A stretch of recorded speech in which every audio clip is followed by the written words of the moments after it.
Hey, just in time for the holidays, what if you didn't have to worry about any of that credit card debt?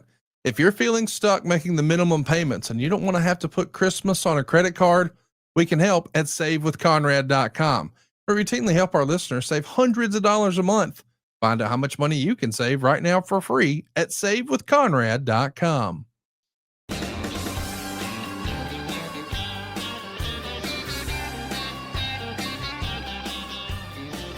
Hey, it's Conrad, the mortgage guy, and you're listening to My World. And of course, we couldn't do it without the Hall of Famer, the greatest professional wrestler of all time, your friend and mine, Double J, Jeff Jarrett. Jeff, how are you, man? Oh, Connie, it's good to hear that you still got your little toy box over there.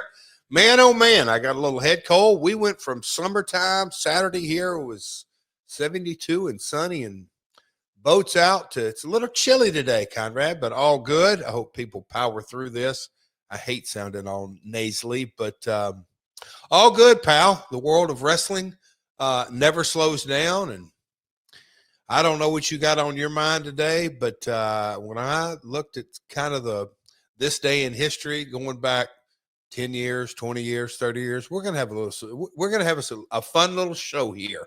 I do believe so. How are you doing today, Connie? I'm great, man. I'm sorry to hear that you're under the weather. Yeah, all of a sudden, man, yesterday I was in Atlanta and it was, I think, 77 degrees. I woke up this morning and it's in the 30s here in Alabama. So it's that time of year. The seasons are changing, and sometimes in wrestling, the more things change, the more they stay the same. 39 years ago this week, my man Double J was pulling triple duty. Jerry Lawler and Big Bubba. Now this is Fred Ottman at the time, the future Tugboat and Typhoon and Shockmaster, not to be confused with the old Big Bubba Rogers.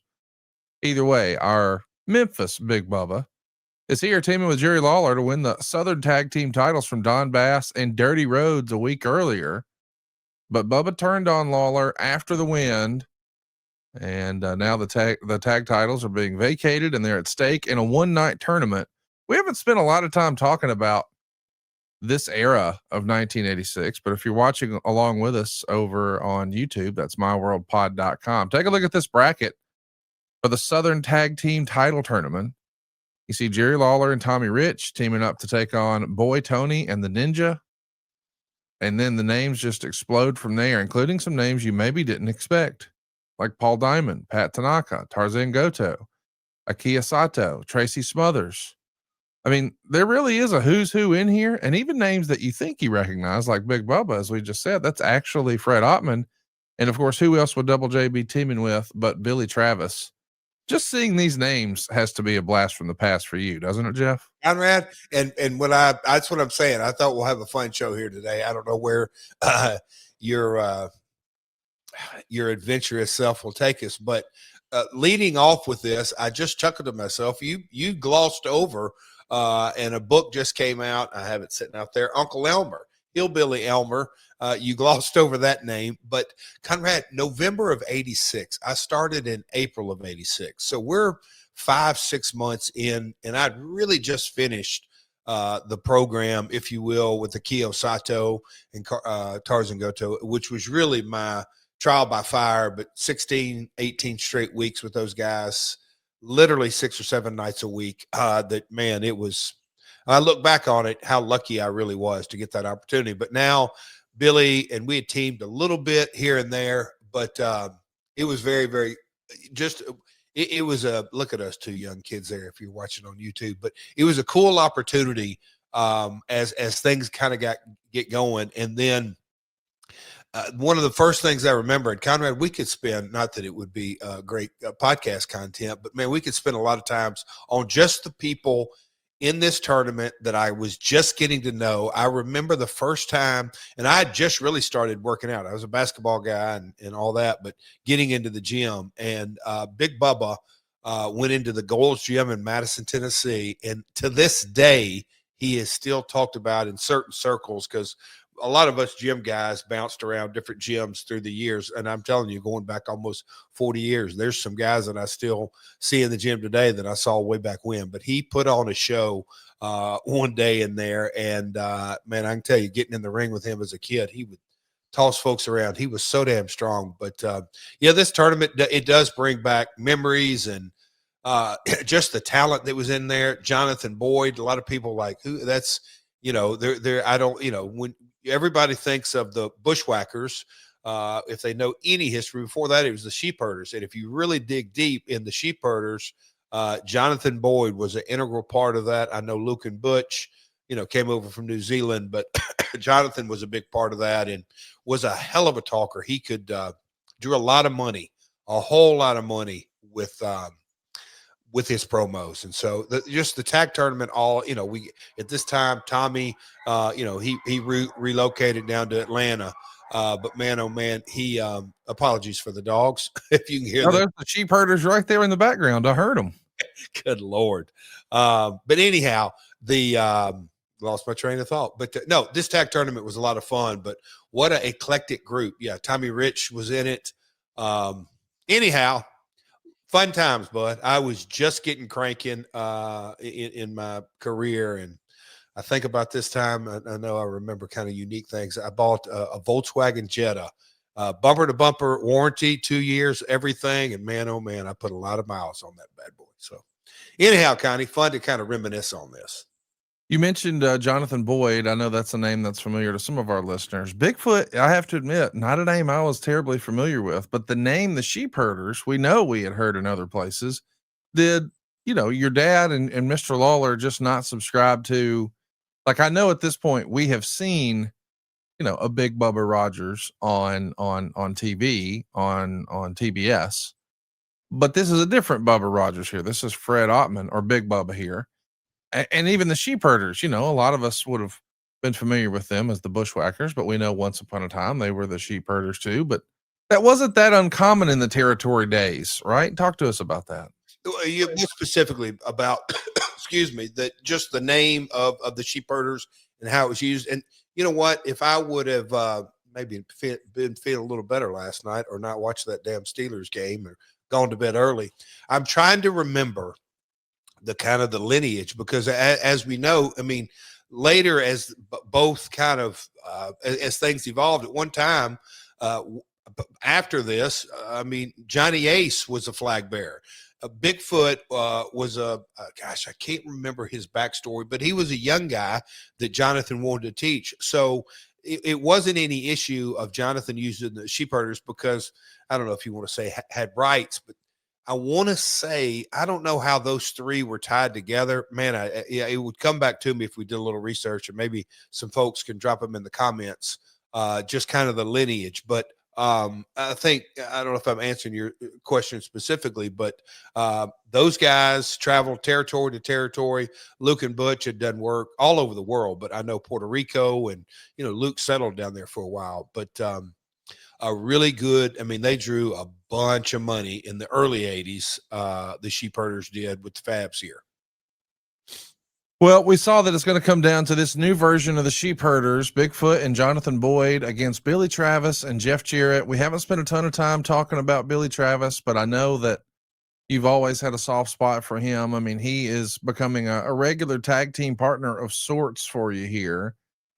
You're also somewhat aligned with Pat Tanaka and Paul Diamond at the time, but it does feel like this partnership that you're building with Billy Travis really solidifies in 1987 after both Tanaka and Diamond turn heel. But for those of us who are listening to this, who maybe haven't been exposed to a ton of Billy Travis's work, at least in your opinion, what made him so great and such a great companion for you? So, you know what? Just when I did that show 2 weeks ago for Appalachian Mountain Wrestling, a guy walked in, and Billy, his real name, Gary Mize, was from Eastern Kentucky. And a guy walked up with a screenshot, Conrad, and and said, "You remember a guy named Gary Mize?" I said, "Of course I do, Billy." And anyway, his high jump record still stands at his high school. He high jumped 6'8". That's a hell of a jump for a guy. But anyway, Billy was a guy that was a hell of a worker. I mean, and there was nothing. He's one of those guys. I don't want to just call him a journeyman, because he had charisma. His promos were never the best. He didn't really care about learning. I know my dad worked with him. Lawler worked with him, but at this stage in my career, getting to team with Billy, and as you just kind of said, there was a time right when I started, it was Lawler, Dundee was in and out, Dutch was in and out, but there was a real group of young talent. Me, Pat, Paul. It was a really young group, and that was, territory by far wasn't doing anything on fire, but man, it was. From top to bottom. And as I look back on it, knowing the quality of the shows, and I can remember even back then that Lawler would be complimentary, which at times was few and far between, but he liked the underneath. And at times he said, we almost got too many baby faces. And that kind of predicated Pat and Paul switching. And then the four of us worked together. But no, Billy as a tag team partner, at this stage of my career, he did everything that I couldn't. He had the timing, the presence, when to go home, when to start the heat. Great ear for the business. He could listen to the people. He really made up for a lot of my shortcomings in ways. At the time, Conrad, I didn't have a clue what holes he was really filling. So as a team, we connected as buddies, but with the audience. There was an emotional connection because they knew Billy was a few years older. He had been in the territory off and on for a couple of years. And that, that was, I don't say the storyline, but Billy would refer to it. I'm going to help this young kid out. I'm going to do this and do that. And then he did in more ways than I can imagine, man. We lost him too soon. Damn shame. But man, oh man, you talk about a character, and never a dull moment with Billy in the dressing room. My gosh. Billy passed away when he was just 41 years old back in 2002. In an alternate timeline, in an alternate universe, is there a way he would have enjoyed or could have enjoyed success in the WWF, WCW, or TNA, or ECW, or some sort of national promotion later in his life? And if so, what would have been the right positioning? Would he have needed to be in a tag team, as a heel, as a baby face, with a strong talker, as a part of a faction? Or could he have just perhaps been an independent, not an independent, but a enhancement talent at that tippy top level? Was that the ceiling, or was there a way to package him up with some success if you were to put your Booker hat on, which you didn't have back then? If Billy was standing here today, I would probably go back and because I had these conversations with him. And Conrad, you can probably picture this or visualize this. The wrestling business came so easy to him. Like, he in the ring, and look, I know it's a different era and a different time and even a different mindset, but everything came out so easy to him, and he enjoyed. Obviously, he partied way too much, but he enjoyed the party life. And I used to say, I'll say kind of the lack of drive. If he would have ever gotten motivated, he would have been like an incredible heel. I'll say like an Intercontinental Championship heel that really got everybody over. And because that his specialty was not just getting the match over, but getting his opponent over the right way. He could sell so good, take crazy kind of bumps when needed. First, I think he's the first guy that I was in the ring with that did, we'll call it the flare up and over in the turnbuckle. But he would, he'd do that in his sleep, and you just go, holy crap. He'd take a clothesline over the top back in those days and clear. He had, used to say you got springs in your legs because he just had really good hops. But he's that heel in that slot that made everybody better, and he could easily go out and have match of the night if he so desired. The problem was he liked the nightlife more than he did the ring life. So is there, hypothetically, you said he had the natural abilities, but maybe he stunted his own success. But could you see to use your Booker hat? Hey, if they put him with a guy like so-and-so as a mouthpiece, maybe that could have helped filled in the gap. Oh, sure. Yeah. That's what I'm saying is everything came so easy. Put him in a tag, easy. He'd lay out everything that needed to be, or he'd plug and play and just shut up and listen. He was so easygoing and laid back. And I don't want to say unmotivated, but that is kind of a word that he just, everything came, hey, Billy, easygoing Billy. Yep, whatever. But man, when he would get going and throw his 2 cents in, it would, excuse me, it would be so valuable. But yeah, you put a mouthpiece with him, it would have taken him probably to another level. Or put another partner with him that might have had better promo skills. Then there's no telling what those guys could have done. And I hate to be repetitive here, but there's nothing wrong there. Yeah, I mean, everybody can improve, but man, there is very little room for improvement in his in-ring ability, because he could do it all for the age, for the time. Well, somebody else who can do it all, and I'm talking about for the time of right now, are our friends at Tushy. I've been bragging about this product for a long time because I'm a long time believer. Every single toilet at my house has a Tushy. Hey, I even got them put in the new office. You see, I'm a big believer in this because, well, it's changed your bathroom habits. We all know what we're talking about. You go in there and you try to handle business with dry toilet paper. And let's be honest, that's not really going to get you clean. We don't clean anything in our life that way. Tushy has a real life hack, and it's the perfect gift for the person in your life, whether it's a bro, a CEO, a daddy, an activist, somebody who lights their farts on fire. Either way, everybody loves Tushy because it's luxurious, it's practical, it's techie, it's easy to use. And 99% of people who wash with Tushy Wave feel cleaner and fresher after going to the bathroom. It probably feels impossible if you're just using toilet paper. The Tushy Wave will instantly modernize your daily routine in your bathroom with a super sleek seat plus 2 separate front and rear nozzles for the most complete clean. It's even got a soft close lid, so it's slam proof. It's going to give you a gentle finish. And I want to mention that every Tushy bidet easily attaches to your existing toilet, so there's no need for additional plumbing.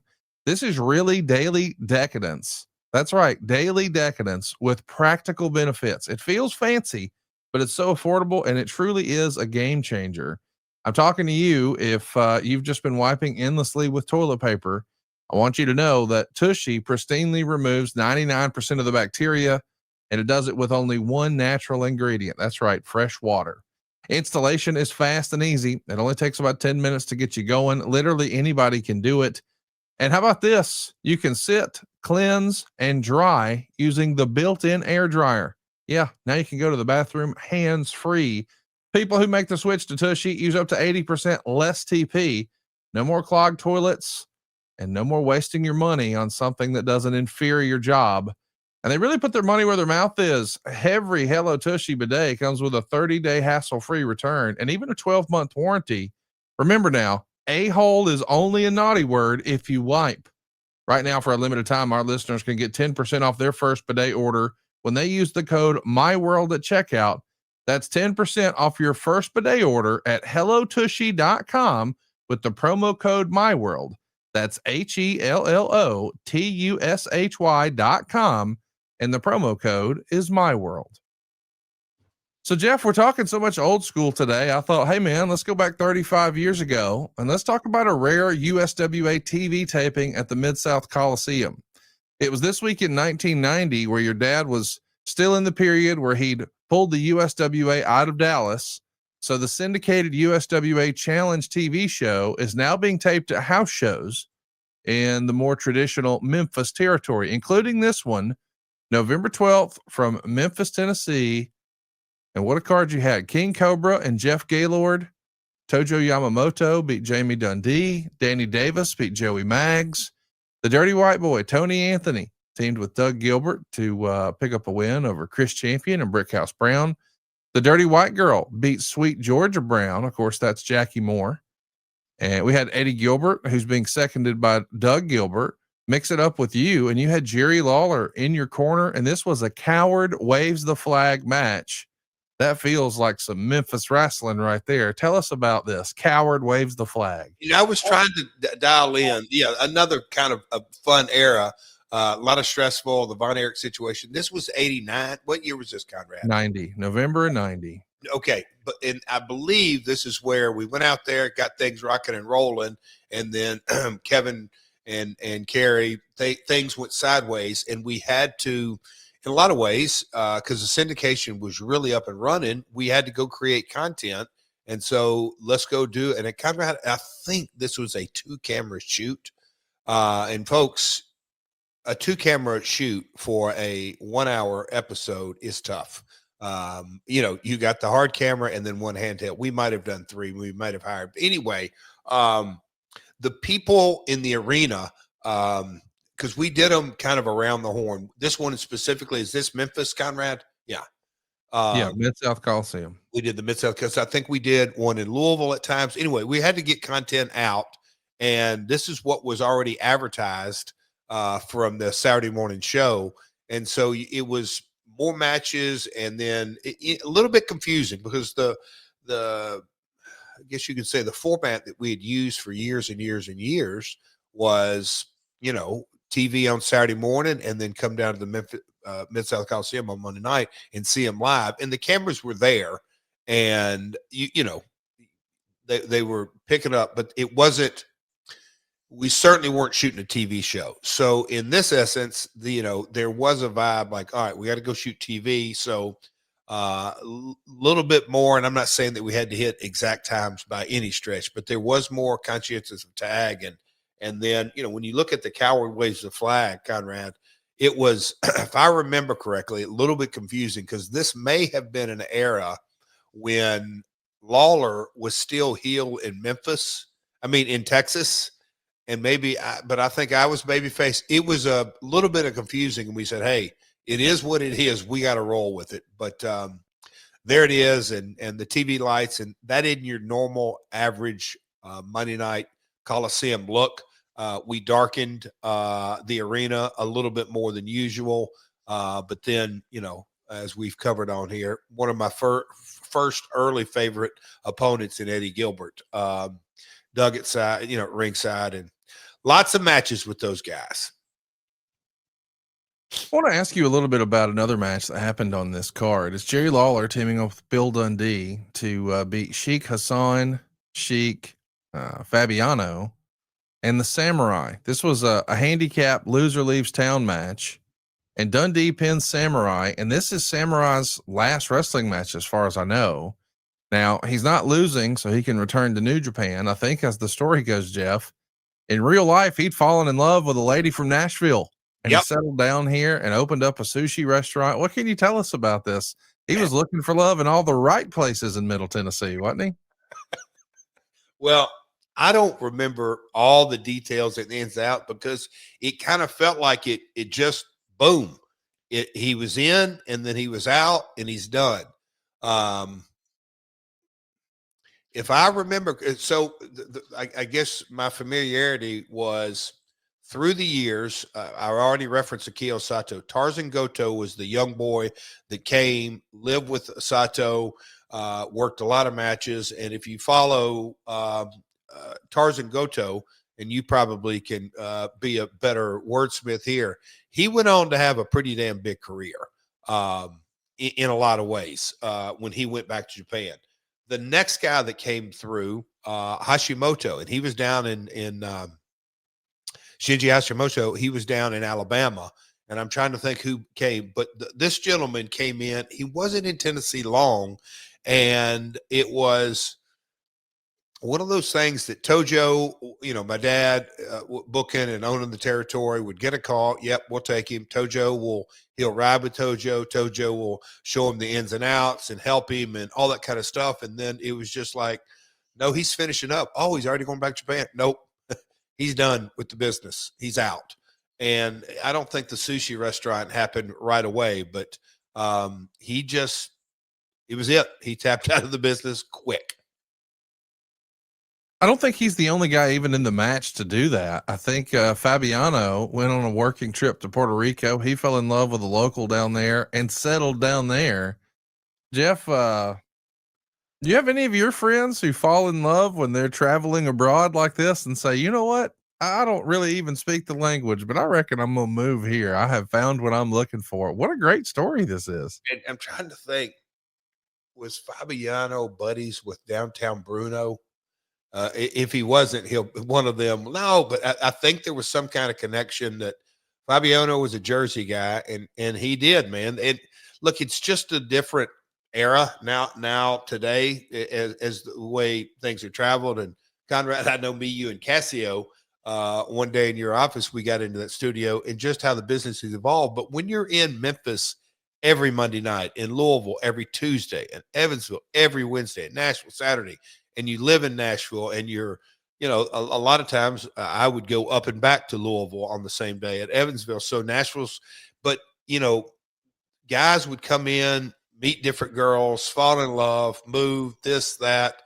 Next thing you know, a guy would finish up in the territory, and all of a sudden, he took his girlfriend with him, and they went down to Texas or Alabama, or they're going just whatever territory, wherever they're moving on. But Louis, man, do you have, maybe you can Google, was he completely done with the business as well? Because I believe the Japanese young man was done with the industry totally.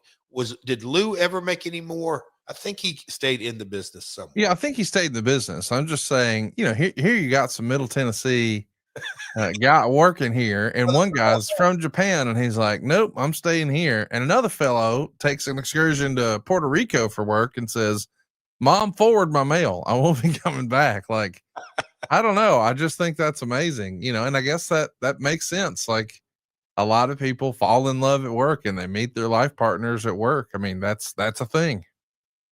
Do we have, because that was Goto, Despina, there's a female wrestler, Despina Montagas. Can you Google that, Conrad? You're good with, there's a female. I can't spell what you just said, but go ahead and tell us what you think you wanted to say. I'm trying to think of, like, who is the girl?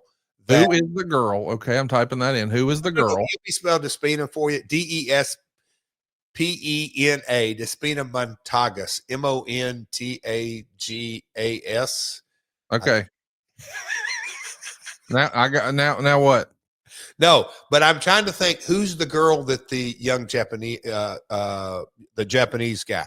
What was the girl ever named? Is where I'm going with it, Conrad. I'm trying to do. I don't even know what's going on right now. Did you fall down and have a stroke? Did you hit your head? I don't know. I told you. I mean, I feel like Jeff just had a tism on us and started saying Despina Montagas, Despina Montagas, Despina Montagas. We got a girl that Goto fell in love with, and I'm trying to. I think. But who's the girl that the one that you started down this rabbit hole? I don't know, bud. He got out of the business and started a sushi restaurant in Nashville. I don't think he started this. I think that's hearsay. I think he dropped off the face of the earth, but was with it female wrestling. Wait, did he fall in it? Is that what you're saying? He should have tied a 2x4 to his rear end so he wouldn't have fell in. Here we go. Well, I mean, listen, the legend is he started a sushi restaurant and you're like, I don't buy it. Well, what do you think he's doing? Turning wrenches? I think he went and shacked up with the girl, and I think the sushi was the easy story to tell. I don't ever recall, not saying that it didn't happen, but I don't ever recall that. I remember him game, set, match. Are you going back to Japan? Nope. He's at Tojo. What happened? I don't know. I mean, he disappeared. Okay. Yeah. Disappeared. I like that. Yeah. Hey, I wanted to ask you about the main event that night. We're running through this card and it was pretty damn loaded here. Jerry Lawler is going to beat Eddie Gilbert. Now, again, this is a TV taping because we're doing what's normally a house show. We're taping it for TV. So that is going to be a bit of a difference. It also means you have to keep TV time limits in mind. So you can't have a longer match where you're really playing to the crowd. You've got to tighten it up for TV. Well, this barbed wire match between Eddie Gilbert and Jerry Lawler is the main event. And it only goes a minute 45 and there's a DQ. So I guess what I'm trying to ask here is, what can you tell us about barbed wire matches in Memphis? We know that sometimes they use a little magic when it comes to WWE version of barbed wire matches. I think they did that in WCW at different times as well. But we know in ECW and other promotions, there is no magic. It's just regular ass barbed wire. What was Lawler's approach and attitude towards barbed wire matches back here in 1990? Well, I can't say this is specifically Lawler's approach. Was it this at the well, I can tell you that, look, the barbed wire, when I tell you that it was emphasized through the roof, and I don't want to say, because this sounds so old schoolish, that, oh yeah, they're going to protect the, I'm reading y'all's notes. Would y'all just quit? Well, Dave Silva Live says, I think I found Dispensa. And I said, yeah, I found her too, but I have no idea what to do with her. I know she was married to Tarzan Goto. I know they have 3 sons. I know that she quits and sells life insurance. Oh, I know she died in 2022, but I don't know how that relates to another guy from Japan marrying a woman in Middleton. Like, I don't know what how those correlate at all, but we found her. There's all your update. If you were curious what she's up to. They had 3 kids. They did. And you want to figure out what life insurance carrier she had and what their premiums could be for you for one low price today, Jeff? Conrad, help me. Just show a little compassion on me. Wire. I kid you not. Old trick, but it's not really an old trick because it wasn't just Lawler. It was just kind of the mindset of the maybe old man Jarrett, or just anyway. If you're going to put barbed wire up, then put it over. And one of the things, and I know Eddie Marlin did this on different shows, and when you put it up, you always can find a gentleman at ringside or whatever it may be as they're doing, hey man, will you give me a hand? And then they all of a sudden figure out, hey man, this shit's real. This is real barbed wire. And if you touch real barbed wire and know it, you have no interest at all in getting thrown into that or even touching it, because it'll stick you in all this. So to kind of build the credibility, and it sounds like Lawler or Gilbert said, hey, let's put the barbed wire over big time, but we ain't going long. And I don't know the reason of the DQ, but my dad was big. The territory was big on, if we're going to have stipulations, try to make them mean something, if that makes any sense at all. Well, yeah, it does make sense. And I'm glad to hear that they weren't gimmicking it. I do like the idea that they would involve a local to sort of prove that was. Yeah. And I was even thinking, you were saying that whoever they were going to have help set it up, that he would actually cut his hand for real and everyone would see, and that would add to it. But I guess just having a fan do it, even if they're not bleeding, it still works. No, and Eddie Marlin would just like, this is where it sounds like, oh, you guys really did that. I mean, it's such a simplistic deal as you're putting it up.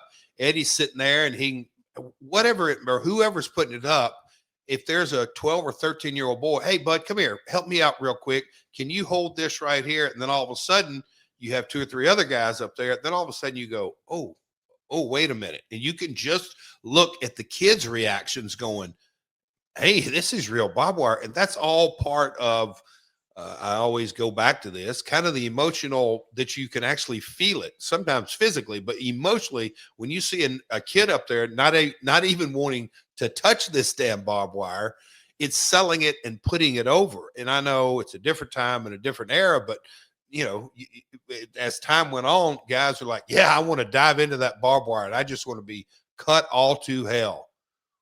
Okay. I'm not sure how that psychologically works, but okay. But yeah, different era. I get it, but it was all kind of part of making a production about putting up the barbed wire was actually a part of the drama and the story of the match. Well, I'll tell you what, there's a lot of drama and story in some of these love stories we've talked about earlier today. We've talked about some fellas who fell so in love that they moved continents, and maybe some lucky lady will do the same for you with our friends from Blue Chew, giving you the hot tag. Guys, it's time to enter the room dick first. Blue Chew is not just a tablet. Think of Blue Chew as like a cheat code for your crotch. Stronger, harder, longer lasting. Like somebody gave your downstairs a pep talk and a gym membership. Blue Chew is the original brand offering chewable tablets for better sex. This ain't a supplement. This is an erection resurrection. Guys, we're not just talking about your performance. We're talking about your legacy or your third legacy. Give her group chat something to talk about. You know, when you lay it down, they're talking about how it gets up. Nothing makes you more of a legend than a little Blue Chew. Discover your options right now at bluechew.com. And we've got a special deal for our listeners. As always, get your first month of Blue Chew free. Just use the promo code MyWorld at checkout and pay $5 for shipping. That's it. Join Blue Chew's mission to upgrade humanity one thrust at a time. Head on over to bluechew.com for details and important safety information. And a big thanks to Blue Chew for sponsoring today's podcast. So, Jeff, we're talking about this week in wrestling, and a lot of people start talking about Survivor Series. You know, last week here on the program, we talked about Survivor Series 97. All these years later, Jeff, we still refer to it as the Montreal Screwjob. But 1 year later, Survivor Series 98 is not infamous, but perhaps famous for being Vince Russo's masterpiece. It is the one-night storyline of the 12th annual Survivor Series from 1998. This is a year where there's no traditional elimination tag team matches. Instead, the entire program is built around a 14-man tournament for the now vacant WWF Championship. Famously, of course, the tournament ends with The Rock turning back into a heel, or rather, revealing that he never in fact turned babyface weeks earlier, as he had led all the fans to believe, and he is going to become Mr. McMahon's corporate champion, putting Mankind in the sharpshooter. They're recreating the Montreal Screwjob just a year later. Same show, same finish, different characters. Jeff, you're a couple of months into the modern incarnation of yourself with a new short haircut. You've got the trunks, you've got a goatee, and you've got Deborah. Now, she's still billed as being Deborah McMichael, but she's just joined you on Raw a week prior. You don't make it past the first round of the tournament. You lose to Al Snow. And with all this repackaging going on, I can't help but wonder, was that disappointing? Like, man, I got a new valet. I got a new look. Everything's different. I lost Al Snow in the first round. Like, man, maybe the office doesn't see the upside in me. Or how were you feeling after being repackaged like that? You're muted. Sorry about that. I think we've covered it on here, but Deborah coming to WWE, I found out the day, the Monday that she first appeared with me. Like there was no like conversations. It was Russo, maybe the night before, but hey, Deborah's coming tomorrow. We're putting you with her. Oh, okay. And so this is November. The haircut took place. I'm trying to make sure that I get all the timelines right. End of August, SummerSlam. So we're just kind of getting going. And I knew I wasn't winning, I damn sure wasn't winning the title. So I didn't really mind. It's a one-night tournament. Go out in the tournament, put Al over, or the character is literally just getting going. And I'm going to go back to when I first arrived with the Double J character. Yes, times were changing and evolving, but Vince made it a point. Hey, Jeff, we're going to put you out there for a year. You're going to get a lot of wins. Not all the time, but we're going to go get this character over. So at this point, with the brand new repackage and the short hair that I'd never had, and then all of a sudden they had Deborah, and you just saw that image there, and I had the guitar, and where were we going with all this? So it was new. It was really brand new, if you will, the package that they presented with myself during this time. Brand new package. This show is mainly remembered for being the show-long storyline. Of course, Mankind is theoretically Mr. McMahon's handpicked favorite for the title. He's been getting the most favorable matchups, and he's even going to be wrestling Dwayne Gill in the first round. But at the same time, The Rock is somehow getting lucky in his first round match, beating the Boss Man in seconds. And Shane McMahon appears like he's a babyface, with his dad demoting him to being a lowly referee. But we know Shane is going to screw Stone Cold in the semifinals. And then again in the finals, he's going to reveal himself to be aligned with his dad. In the finals, of course, that's where Vince and The Rock are going to screw Mankind. And the reveal here is that The Rock was actually Vince's handpicked corporate champion. And this is a show that even Vince Russo's biggest critics have to give him credit and say, this is as good as it gets. What a great show long storyline this was. He gets a lot of credit for this. And I know that he's got his critics out there for the things that weren't awesome, but I think we should also give a little credit when things are awesome. And this seems like it's universally praised. What did you think of this? I know as a rule, most guys don't like tournament concepts, but when it comes to making a tournament interesting, I think they did this about as well as they could have. What say you, Jeff? Well, first off, I believe, and Conrad, I don't know if this was just in the research, but when I read Vince Russo's masterpiece, have you ever heard it coined that way? I've heard a lot of people say that this was his best angle, his best storytelling. Like even his critics who don't like Crash TV, they all seem to like this. And I think it's because respectfully, most of the tournaments that we've seen in wrestling are not very memorable or very good. This one stands the test of time. It was good storytelling back then, and it's still good now. Okay. And look, you know, I'm at the top of the list on, and I'll just kind of clarify it. A one night tournament is radically different than a week long, or it's just because it gives you, okay, we're going to see this payoff tonight because we're going to see the championship deal, and then you thread the story. But you know, I don't know if this being called a masterpiece, because I think that you know, again, who all's in the room and how this went down, and The Rock and putting people in places to succeed. I just think it's interesting, not positive or negative, that Vince, this is coined as his masterpiece. I just think that's unique. Never heard it that way. But I do think the I'll call it pivot, if you will.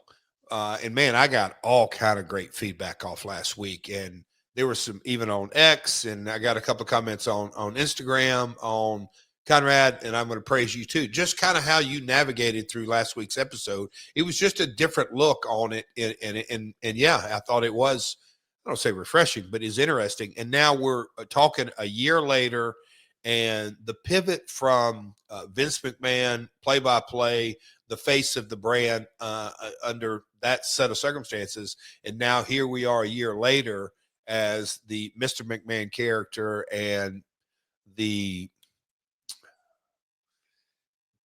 impact he had on the industry as a character, as a heel. I'm not sure the best heel of all time, certainly up there. And I know because he didn't have matches week in and week out, but for a non-wrestler, my God, the impact. And so I think you just got to give, you know, Shane played his role. Obviously Rock played his huge role. The fertile ground that you had between Austin and McMahon, employee, employer, all the different pieces of the puzzle, even down to a Dwayne Gilbert, just how the story laid out. Yeah, it's a hell of a not good story. But boy, oh boy, I look on this as, I can't say the launching pad, but it the numbers probably spoke for themselves on how they went up. And yes, it was November, so going into Q1 and Q2 were good, but strong TV, strong storytelling, and what a payoff to this pay-per-view. I want to ask you about another thing on this show. It's going to feature the end of Jacqueline's run as the first modern WWF Women's Champion, meaning this is the first reign in the post Medusa version of the title. She's going to lose the belt here to Sable, and I know that you're a big Jackie fan.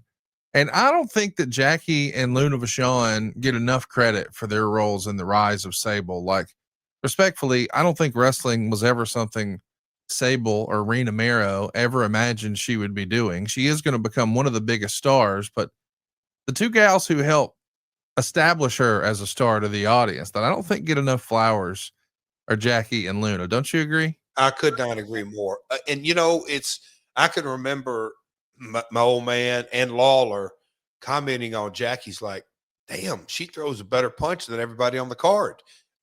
And I think that went a long way because, and I don't want to, this can be a slippery slope, but you know, the cat fights, if you will, that had been such a big part of it. But then all of a sudden, Luna, then Jackie, they were just great heels. I guess again, timing, attitude era.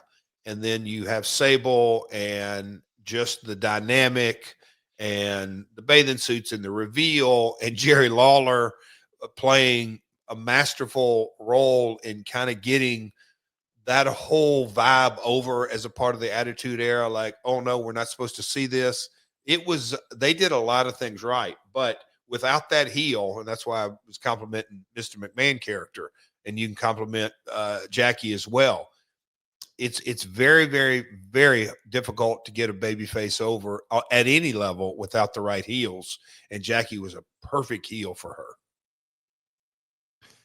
Let's talk about something else that happened this week. This has got to be one of the biggest and best moments in your entire wrestling career. I know it's got to be one of the proudest. It was 19 years ago this week where Impact moved to prime time. Oh, this week in 2006 is a seriously big deal for TNA. You've been on Spike TV for about a year, and now Impact is going to move to a primetime Thursday night slot with a 2-hour special episode of the show.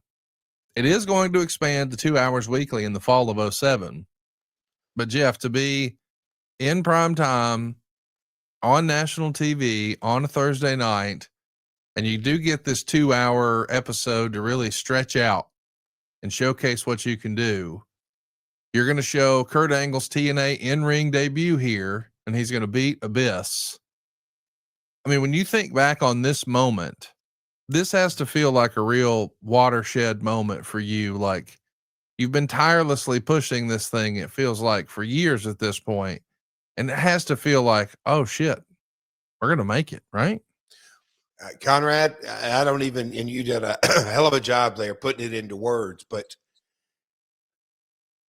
it's just because today, and I'll say, I don't say 80-90% of the people listening to this, it's hard for them to wrap their head around the milestone this was, because they just can't relate back 19 years ago, that a wrestling show, on a, it's not a top 10 network. It was a top 25 network, but to get in prime time in a relatively, and we didn't lose sight of that, in a relatively short amount of time, but knowing that we started on Saturday nights 12, 13 months before this, off prime, and I can't do it. It's probably, I won't do a very good job of describing the difference between off prime and prime.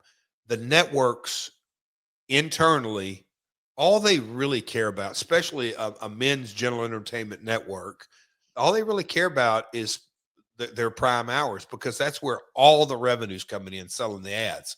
So when we made the jump from Saturday night to Thursday night, but still off prime, it was a big deal, because, okay, the pathway to success, because Saturday night and Friday are really graveyard nights on TV. Especially off prime. They're just not looked at as valuable spots. But when we made the jump to Thursday night off prime, okay, our competition is, back in those days was Letterman retired, but whatever it may be, it's the late night talks. And we were in that slot against news or late night talks. But when we got the call, and I want to say that Andy Barton maybe told me, hey, you may want to go up to Dixie's office.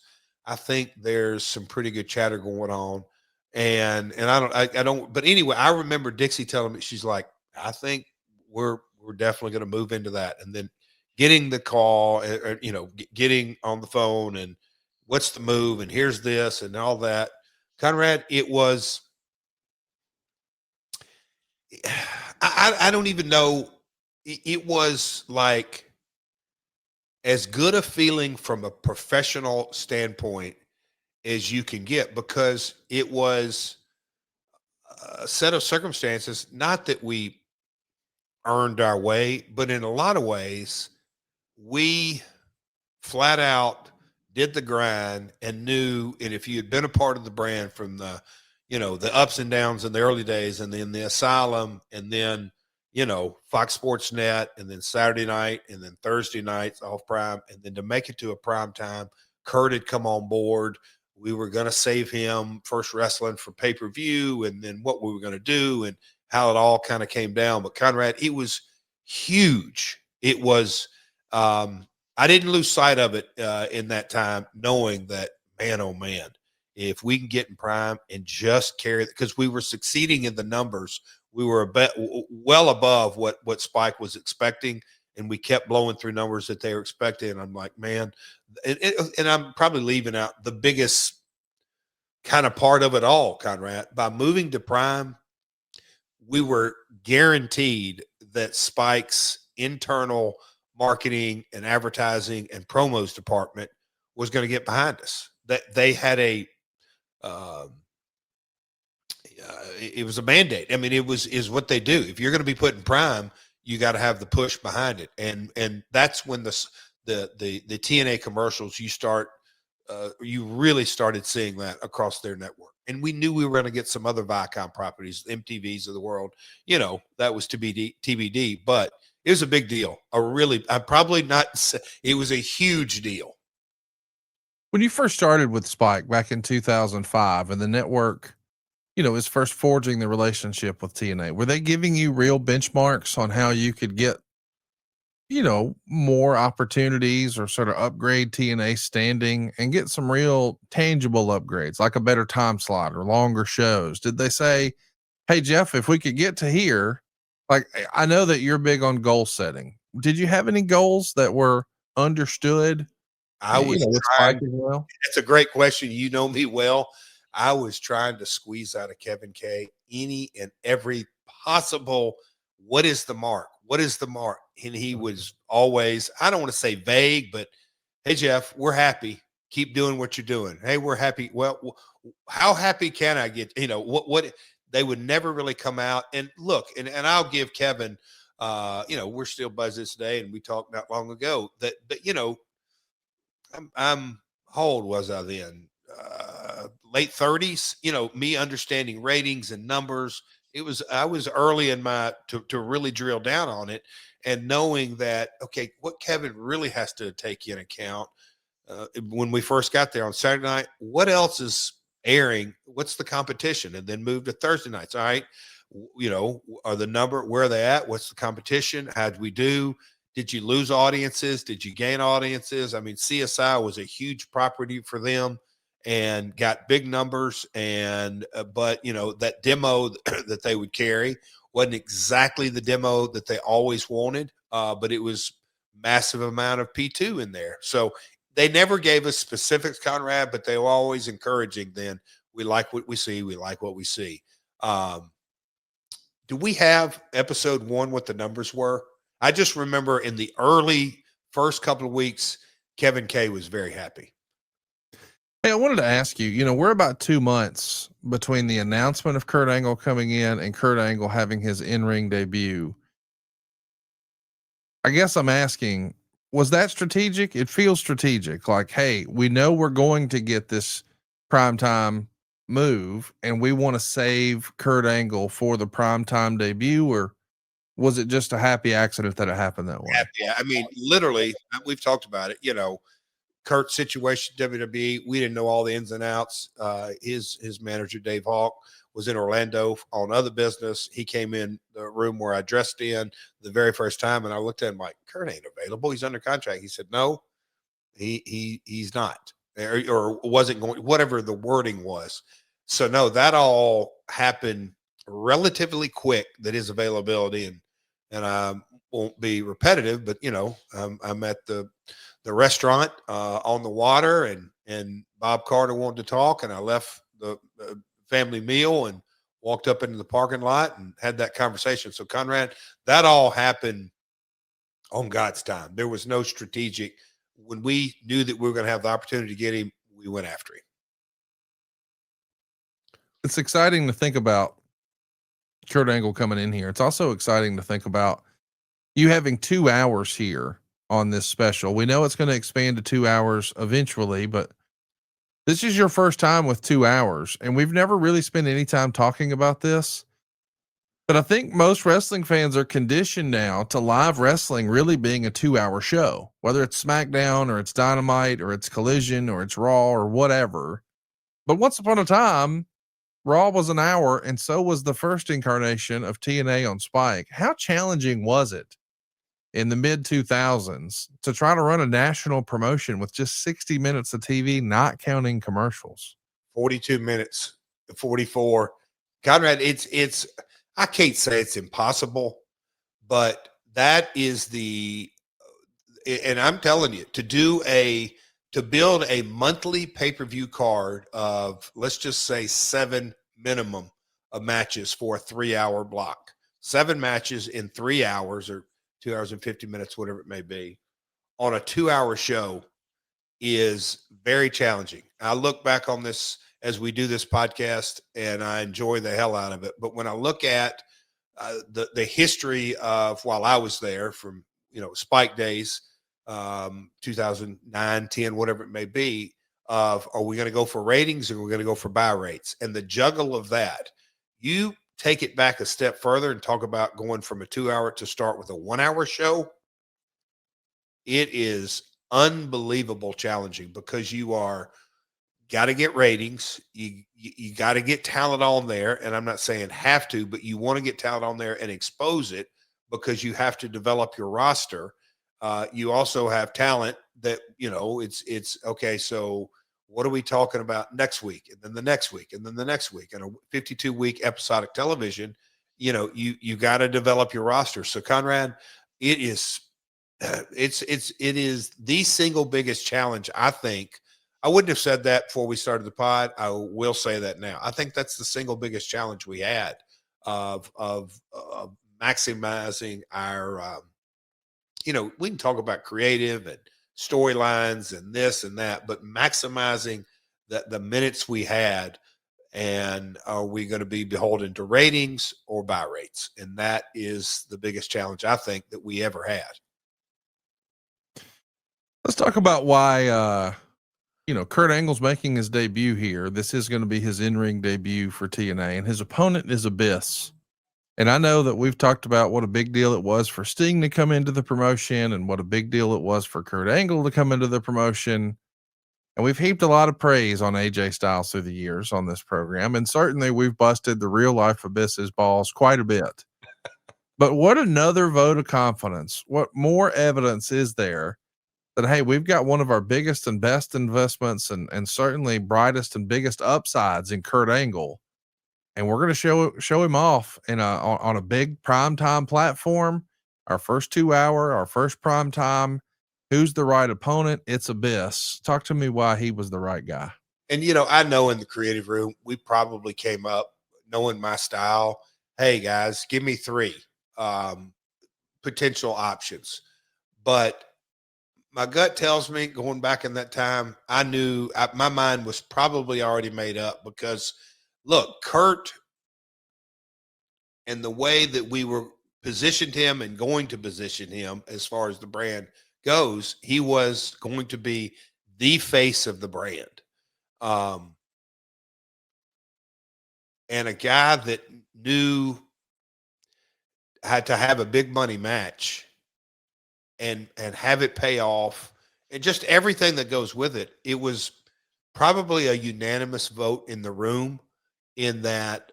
And a lot of times Russo would go, hey, Jeff, matches aren't my deal. If you think if you think it's Abyss, I'll support that.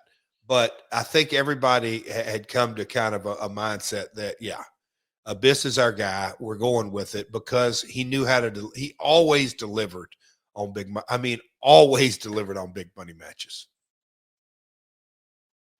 You asked for it earlier, but I intentionally didn't give it to you.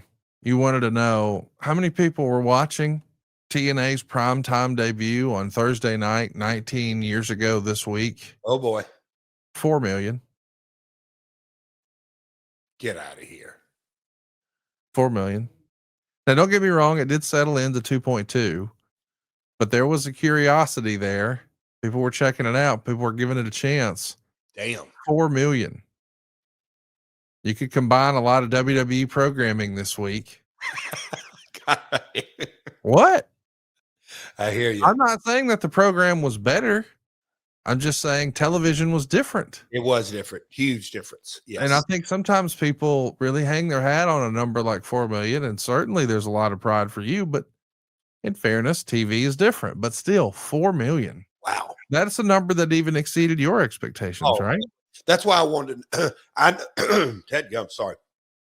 The early days of our Spike numbers in prime time, it was just like, it's hard to really wrap your head around, because people, unless you live through this time frame, the live event business, and we didn't put too much credit in it, but WWE was not setting the woods on fire, and Cena wasn't the guy that he is today. And we could go down the list of just all the way down that list. Just times were different, and we had strived so hard to be the alternative.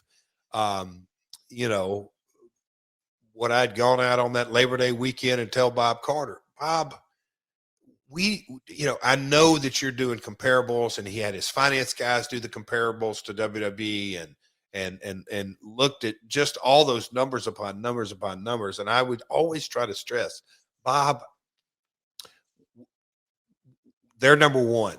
And if you put us in the mindset that we're number two, I just think you're going to see just a big gap. I don't want you to be disheartened.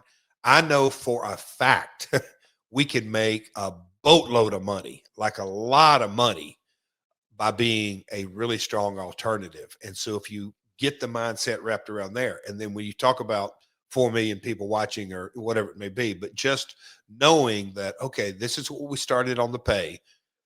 We're going to be re-upping the deal.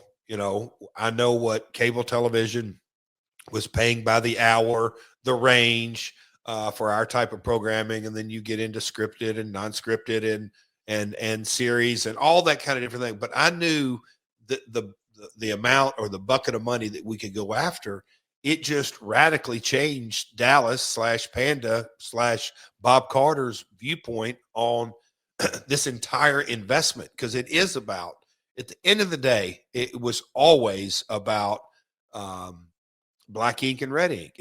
And Bob took a chance on me, and I wanted to, for a lot of reasons. Yes, myself. Yes, my family. It's my whole man, probably. Yeah. But Bob and Janice and the entire Carter family and all of Panda and the wrestling and all that kind of stuff. But man, Connie, when you get the news that, okay, we're pulling in numbers on this first episode or first few episodes, we are headed in the right direction. And living under that pressure that I didn't even realize, but I did, from 02 to now we're in 07-ish, it was big, Conrad, huge. All right, let me go ahead and recommend something for the handgun owner in your life. Right now, it's gift giving season. The holidays are going to be here before you know it. And there's a lot of guys in our life who are hard to buy for. But if you know a fella who owns a handgun for self-defense, let me tell you, his storage likely fits into one of two frustrating categories. It's either locked away, meaning it's safe, but it's out of reach in case of an emergency, or it's unsecured, which means, man, you've left it vulnerable to anyone. Well, Stopbox USA saw the problem and designed a groundbreaking solution called the Stopbox Pro. With the Stopbox Pro, you'll never have to choose between security and readiness again. Its ingenious push-button locking system gives you fast, reliable access when every second matters, and without the hassle of keys or reliance on batteries. It's 100% mechanical, so it works every time, no power needed. And with the Stopbox USA, you can finally have both security and readiness. You see, the Stopbox Pro's mechanical keyless system allows for fast, secured access without the risk of fumbling around for keys when every second counts. It's also battery-free, so you never have to worry about your lock not working. With the holidays coming up, there's never been a better time to upgrade your security or give the gift of peace of mind to someone you really care about. Whether it's your own nightstand or a loved one who takes safety seriously, the Stopbox Pro delivers the perfect balance of protection and preparedness. All of the Stopbox products are made right here in the USA, and the Stopbox Pro is TSA compliant.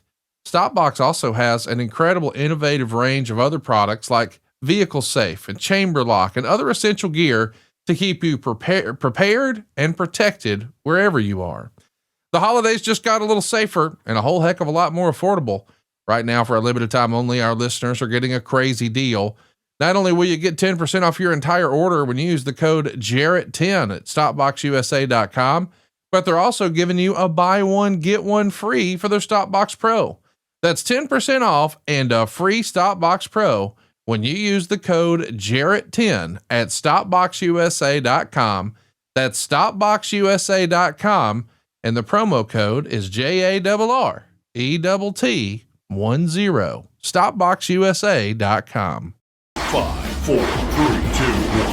It's time to count down the top 5. Brought to you by SaveWithConrad.com. So here we are. I love these top 5s with Double J. I know you do too. And we're going to have some fun today because we're going to talk about some of the very best matches of Jeff Jarrett's career. We're talking the top 5 career pay-per-view matches in Double J history. Coming in at number 5, Jeff Jarrett versus Kurt Angle from Genesis in TNA 2009. Jeff, it feels like storyline wise, this wasn't just a wrestling match. It was personal. The emotion, the storytelling, the grit. This is a really fantastic story. I'm not surprised that it's on the list, but why is it number 5, Jeff? Conrad, well, 2 things. Well, a bunch of things. Before we get into it, Mr. Silva, if you don't mind, can you get a soundbite? And I want to, like Conrad's got his little toy box down there where he says "My World" and all this. I want matches. If I can get that, I'm just gonna have that because Conrad, I don't know where I've heard that before, but that's a good little soundbite. All right. The top 5, Conrad, I think I could have, this was really hard. This was not I thought this would be easy to rattle off at least, but man, kind of narrowing it down because I have so many kind of favorites for different reasons. And look, I mean, the first time I was on pay-per-view, I didn't even put that in there. There's a couple of this, but when I really thought through, I'm like, how do I not put this on there? Because you got to remember, I took, so that would have, anyway, I had stepped out of the ring and not really, I had put on my cap of executive producer, had a creative, TNA executive, whatever you want to call it. And Conrad, I'd really been out for a while. So I think that would have been most of 7, maybe even part of 6. Anyway, I'd been out a year and a half, 2 years. And kind of as the story was evolving, that this was kind of falling into place in a couple of different ways. And me watching Kurt from the, I call it the early days of WWE, and then just the meteoric rise, stepping up, just WWE match after match after match after match, and then coming to us and the different matches that he'd already had in TNA and just the storyline fit. And I knew, though, Conrad, from where I was at in that stage of my career, all right, I've got my work cut out here as far as being able to just keep up with the machine. And the story was there, the promos were there, the intensity damn sure was there. It just was one of those, he angle slammed me off the stage. We both overshot the table. Maybe one of the hardest bumps I ever took because we went from the stage, missed the table, and it was flat on the concrete. Anyway, hard fought match. The people were, they just, when you have one of those matches and the people are into every little thing, and I give all the credit in the world to Kurt. Kurt has and there's different talents that you work with through my career and observe, and you can, everybody kind of has different favorites on this and that. Kurt's has a unique sense of piecing matches together, the timing and the stair step up to really get to a crescendo. He's one of the best, very best to ever do it. And this is right up there and one of my personal favorites because I felt internally I had something to prove myself in, and when I was done, I did. I think there's some critics of Kurt Angle in this era who say that his style was limited storytelling, limited psychology. It was just go, go, go. They're going too fast. You got to slow down. Obviously, we know wrestling has continued to evolve, and I think history has proven that Kurt Angle has got to be on everybody's list of the best who ever did it bell to bell. And I know a lot of people who claim him as number 1. You shared the ring with him. How off base are those people who feel like he was too fast and not enough storytelling? You were there. What say you? So the name of the company, Total Nonstop Action. And this is one of the ways that I leaned into it so hard with Bob Carter and with talent and with creative, is that there is an old John Wooden line, quick but don't hurry.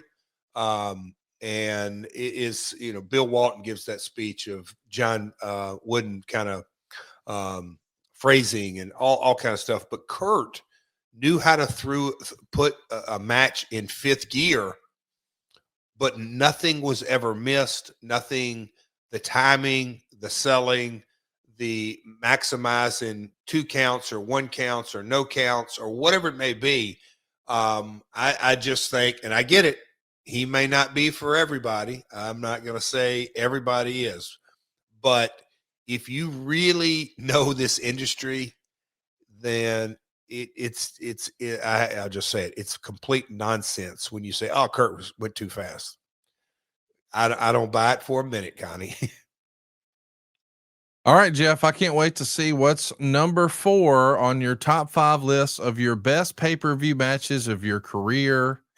Coming in at number 4, WWF No Mercy 99, you versus China. How the hell does this wind up on your list, Jeff? Just the significance of it. And look, I know that I wrote down in the text exchange a couple before I hit send, a couple of different ones on them. And this was one that I didn't have on there because I thought of, and I don't think I ever made this, but like the Eric Embry Super Clash 3, only 8 or 10 minutes, but it was really my first opportunity on pay-per-view. Yeah, I worked with Eric in the Cotton Bowl, but it wasn't pay-per-view. But and so there's different ones like that, and just I'll call it like Mabel. There was different ones, but when I kind of sat back and really thought things through, and I took in the entire day from getting the check from Vince, from having the conversations, knowing that 2 days later I was going to be on Nitro, knowing the contract situation, knowing the stress that I was under and China was under, and me being, the Intercontinental Champion, the number 2, the storyline.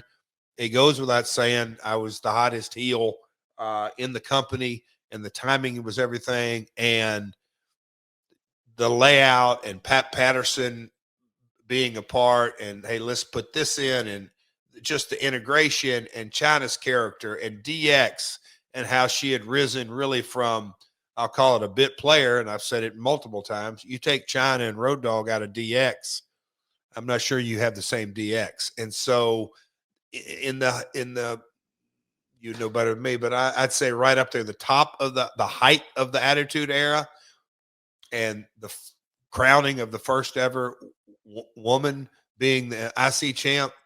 Conrad, it's really hard for me to not put that in there.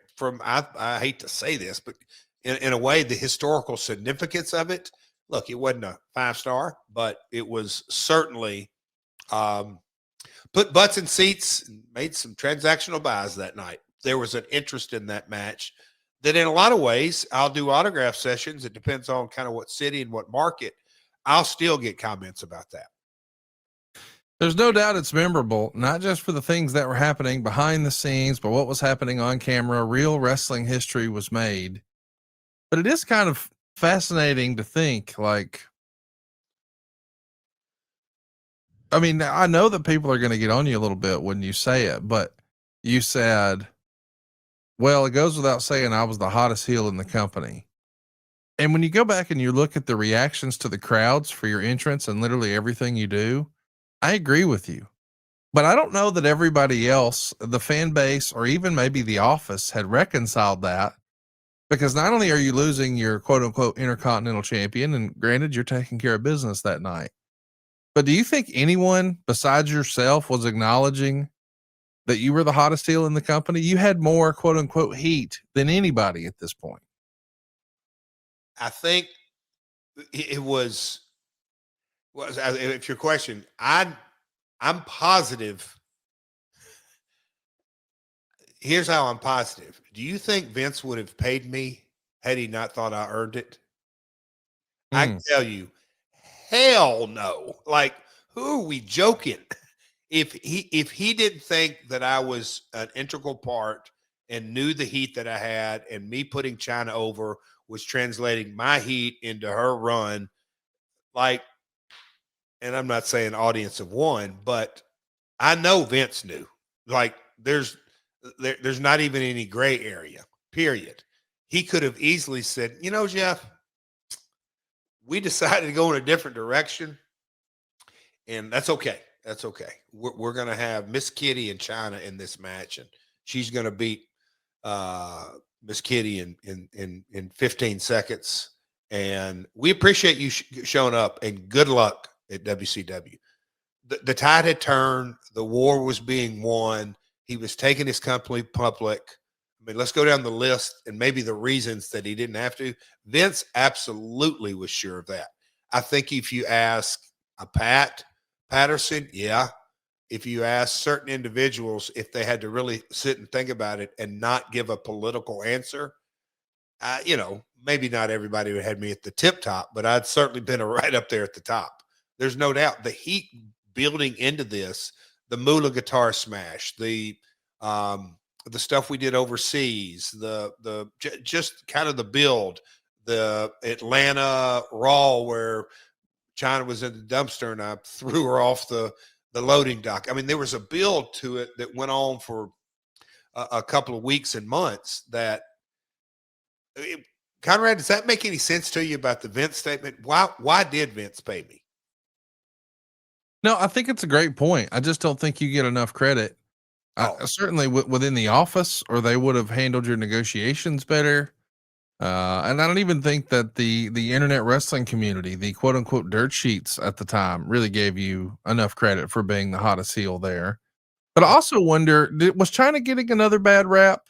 Like, you were in the ring with her. Obviously, she hasn't had nearly the experience you have or the number of matches that you have, so she needs reps. But I mean, where did you think, based on her experience, she was as an in-ring performer? Was she pulling her into the load here? Well, you know, here's a good question I'd like to ask because I don't know the answer to it.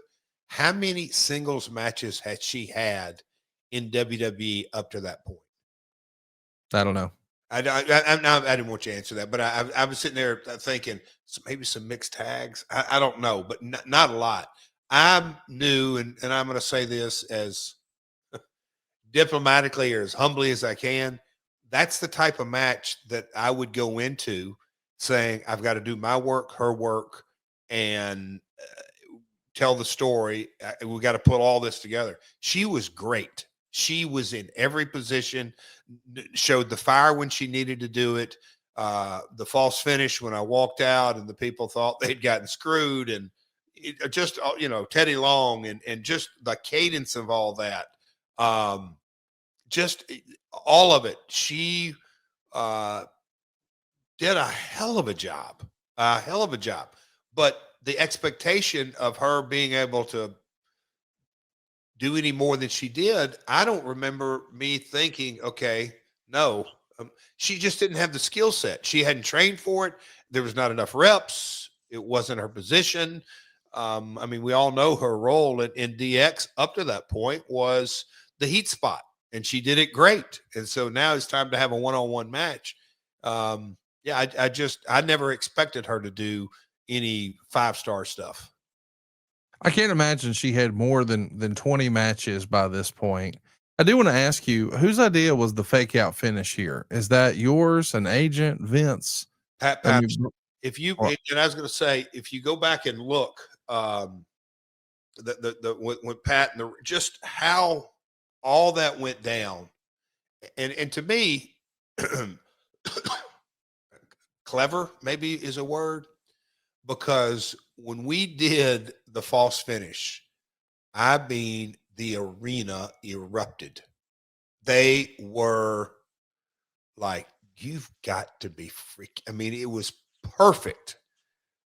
Just perfect. I remember going through the curtain. I think this for, after me and Vince and all that, and I said I'd be back because I had to shower and everything, but I fake hugged Pat because it was so spot on, the exact same. That's when, you know, okay, job well done. Hey, did you know you can own for less than your current rent? We can help at savewithconrad.com. Stop throwing your money away on rent. You don't know any wealthy renters. Start building wealth for your family with my family at savewithconrad.com. Let's talk about match number 3 on Jeff Jarrett's top 5 list of his favorite and what he feels like were his best pay-per-view matches. Coming in at number 3, Diamond Dallas Page Spring Stampede 2000. It's the main event. The world title is on the line. You've got an electric crowd here in Chicago. And on that night, two guys who were, I guess we would say, political favorites proved they were main event players. DDP and Double J Jeff Jarrett. This is going to be the match that puts you on the map as the world champion. Why does it come in at number 3 for you, Jeff? And I wrestled with this. Should it be number 1? Should, anyway, I was doing press up in Springfield, Illinois in the last couple of months for Springfield Lucky Horseshoes baseball. And the interviewer was there that night in Chicago, brought it up, and he went into, it was either his first or second, but there were some members of his family that there was kind of their first show, and the one person of their party couldn't believe that they walked into their quote, where the Bulls played basketball and the arena is damn near full. He's big production and all that. Conrad, this time in my career, I grew up an NWA guy. There's a clip online yesterday I watched of Lawler versus Jack Briscoe with Jerry Briscoe in one corner and Sam Bass and Lawler's, I think from 78. So you can imagine the lineage of the NWA / WCW, world title. And so knowing that's the belt, the lineage of the belt, knowing, at this stage in my career where I had been a short 2 years, 3 years before, just kind of the roller coaster, because I'm rolling with the IC and then, I'm self-induced, kind of the train came off the tracks, and go back and give it a shot. And that went up and down. Then the haircut, and then JR not wanting to negotiate and all that. And then all of a sudden, kind of by force, knew that if I'm going to further my career, I need to go to WCW. Knowing kind of what I'd been into, but hey, man, I'm going to be arrogant enough to think, I could do something meaningful here. But then how all that kind of transpired in the Millionaires Club and Hogan and Savage and every Flair and every name of the business, and now it all come together. And the company had decided DDP and Double J in the main event, and this is where the new day moving forward. And to be crowned champion, Conrad, it was a huge deal for me personally. And not just becoming world champion, but the positioning of knowing where the Turner brand, if you will, that goes all the way back to my dad editing wrestling and Ted sitting in the control room. I'm talking early 80s, late 70s. So it meant a lot from a family legacy, from a personal point of view, from one of my goals, from the positioning in the business, knowing that I'd left WWE, not that far back in the rearview mirror, and to become world champion is big, Conrad, just in so many ways. Look, me and Dallas, we've talked about this, and Dallas with his stylus and his phone, and let's do this and let's do that. I was always welcomed it because he cared and I cared. And so I felt like we delivered in the match. Is a big, yeah. I mean, this easily could have been number 1. There's no way it could not have been in the top 5. Well, coming in at number 2 on Jeff's top 5 list of his top 5 best pay-per-view matches throughout his career, I knew he had to be here somewhere. We found him. Sting, Bound for Glory 2006 comes in at your list, Jeff, at number 2. Why is Sting here in the number 2 spot? Oh boy, this has, and especially, and me and Sting buddies in AEW, and his legacy. We, sent baby gifts just recently and got a thank you note, for his grandkids. And so, story of Sting and my father, and Thanksgiving of 85, and, his run and everything that goes with it. And then the company. And then, the story goes, Jeff's holding on to the belt and the NWA and this and that, and things didn't work out, and timing, and knowing okay, now it's just by the way God has laid it all out and the plans and the dominoes fell. Okay, Sting wants to go away for a while, not be seen on TV. He's going to go get in the best shape that he possibly can. And we're switching the title. And I knew that I had a personal situation, going on at home with Jill and her illness. And it was time for me to, I was trying to be a husband, a dad, a talent, and an executive, and something had to give. And the easiest thing, although it's really my first love, but it was a no-brainer. I got to step out of the ring. And so how it had all built, and me and Sting, and knowing where we were going with that finish, and where we were at and the growth of the company, it was all very, very, very meaningful for me. And then you put on top of that when we started on the creative journey, we had no idea that we'd be getting Kurt. And so to be able to put Kurt as a special special guest enforcer, it all just kind of laid out a pay-per-view outside of the Impact Zone up in Detroit, hell of a house. We had built it. It was everything. It's, when I look back on my career, we're heading into 40 years, these kind of emotions that don't happen overnight. This is, in a lot of ways, years put into this. It meant a lot that Sting was working for us full time, his journey with my father, and then his WCW run. And now he's like, yep, I'm a part of the company. I mean, some people don't even realize, like, Sting for a better part of 10 years was a TNA guy. When you wrap your head around that, longer than he was a WCW guy. Yeah, I know I'm not doing the comparisons or the height of it all, but he really invested in the company that I founded. So just Conrad, just special across the board, if that makes sense. And the timing was right and the finish was right. I mean, when he no-sold the guitar, nobody can no-sell things better than Stinger. I'll say that. It just, it doesn't hurt. And I say that it enhances everything. My guitar, Sting's persona, the excitement and the adrenaline in the match, the aura going on in the arena. It was everything just kind of paid off. Isn't that interesting? I love the way you phrase that. Nobody no sells better than Sting, because I think sometimes when people use the phrase no sell, they're talking about when there's just one rapid fire move after another. Sting never really did that. He made that one moment that had just happened seem bigger. He let it breathe, and it got bigger and bigger, and it built and built. I love learning from you. That's an excellent phrase. I love that. What was the phrase? Nobody no sells. Think about better than Stinger, because it seems like a silly sentence, but when you really think about it, you're like, damn, he's right. Like, it does get better. And yeah, that's excellent. I do want to ask you, and I know I'm not trying to correct you, but I know we're going to get tweets about it. Sting technically was in WCW longer than he was in TNA, but still, you're talking 88 to 01. Okay, it's 13 years, but TNA was 10. And respectfully, TNA is more than the time that he spent in AEW and WWE combined. Like, it was, when you think about the career of Stinger, I think a lot of people go WCW and they think TNA was a couple of years. They don't realize it's darn near a decade before he's moving on to WWE. But it's time now for us to talk about Jeff's number one on his top 5 list of the very best 5 pay-per-view matches of his career. Coming in at number 1, Jeff. It could have been anybody. It could have been everybody. And it was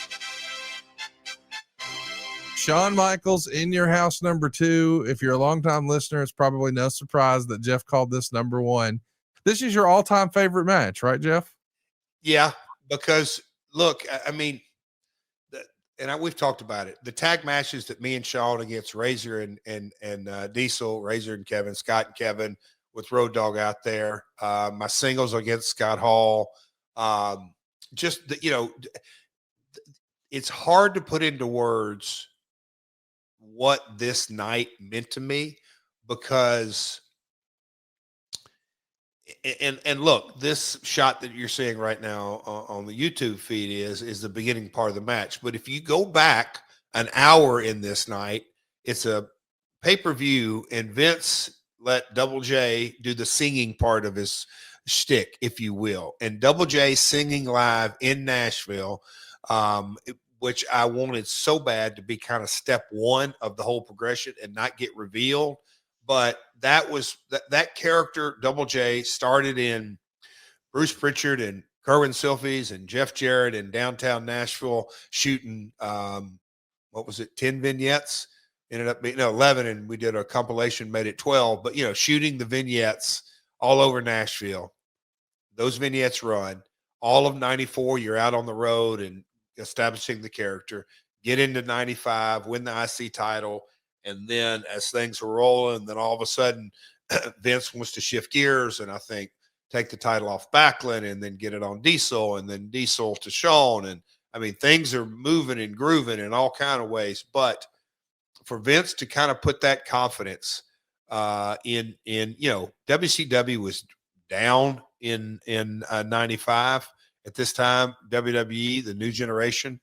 I think a lot of times people don't. Yeah, it was maybe not the best on a lot of things, but it was the building blocks that really laid the ground in so many ways for the Attitude Era. And so this match during this time, and me and Shawn had worked kinks and different things together domestically, internationally, and then we put this match together, and it is 20, 25 minute, whatever it may be, of go, go, go, go, go, and told a story. And, it's hard for me, when I looked at these lists, one of the things, okay, Jeff, you're not going to pick one where you go over, but as a heel and switching the title to Shawn and the manner we did it, it was everything clicked, Conrad. I guess is the easiest thing. Me winning the title against DDP in Chicago was huge in so many ways. But this match, it was just right up there, and knowing that it, and when I did it, I wouldn't think about standing the test of time. But athletically, I believe I was just getting into my prime. And, the fallout from this, there's a lot of things, a lot of emotions that go into this. But yeah, it's my number one. I do find it interesting. I don't guess I noticed that until you pointed it out. But in your top 5, you won one of them. The other 4 were you putting other people over. You wanted to mention some honorable mentions, some other great matches that you've had throughout your illustrious career. Jeff Jarrett versus AJ Styles and Raven. It's a 3-way dance for the NWA title. This was way back on your 45th edition of your weekly pay-per-view that you were doing at the Asylum there in Nashville. So this is 2003. TNA still very much in its infancy. A lot of wrestlers hate 3-way matches. What say you? Doesn't seem like you do if it makes your honorable mention list. The chemistry, when you really look at the three of us during this time frame, and look, the momentum, I'll call it that we had built in the Asylum, it was packed every week. A young AJ Styles, I'll call it the grizzled vet Raven, and then the early days, we didn't call myself the founder, but a lot of people knew that Jeff's scratching and clawing and trying to build this company. The dynamics of us three were very, very reflective of what the actual company was going through at the time. And in the arena, people had their favorites, and it just clicked, Conrad. Those are some of the nights that, in my opinion, in a lot of ways, and thank God the library exists, but I'll say some of the best kept secrets in professional wrestling in the 2000s were those Asylum nights. We got to talk about another match here. That when you think about historical matches and historical significance, losing a hair match at SummerSlam in New York City at Madison Square Garden has to be an honorable mention. It was you and X-Pac, SummerSlam 98. Man, Madison Square Garden, one of the biggest arenas of them all, easily the most famous building. in all of professional wrestling and for really a lot of entertainers too. And now here you are taking center stage to get a damn haircut. It's got to be an honorable mention somewhere just for that, right? And look, the build on it, I got to shave Fink's hair, and me and Fink, obviously went way back. Knowing that this was from we'll call it the Simply Irresistible days to the fabulous Jeff Jarrett days to the Double J days, getting the head shaved and knowing where the character was taking a hard left. I mean, big time. And X-Pac in MSG, Conrad, you'd probably know better than I would. If it wasn't the number one, it was right up there during the time. It broke SummerSlam's record. Austin was red hot. It was one of the biggest SummerSlams up to date in the history of the business. So it was a big night, really a big night. It was a big night, and boy, I wish I would have been there for this last honorable mention. Oh boy. 2011, you're going to shock the wrestling world south of the border when you become the AAA mega champion at Triple Mania 19 and went down in Mexico City. You winning your first AAA world title, the ultimate heel, the ultimate villain on foreign soil. All this heat, man, that had to be right up your alley. And that photo really covers it. Shout out Silva. That photo really says so much because Karen, in a lot of ways, as a vixen, villain, whatever you want to say, came into her own because, at the Impact Zone and TNA, she, got to be in knockouts and she would be in my corner and stuff like that. Down there in Mexico, when we won the title that night, and they really knew, okay, now the king and the queen of the mountain are on top here. Whew. I think it set the company up, AAA, for big business.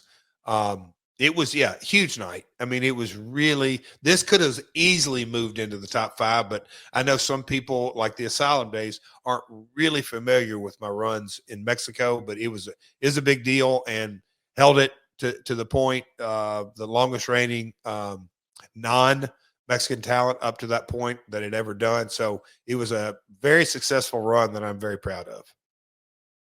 We want to hear from you. What do you think Jeff's top 5 pay-per-view matches are? Let us know in the comments below what your top 5 of Double J's in-ring performances on pay-per-view are right here on YouTube.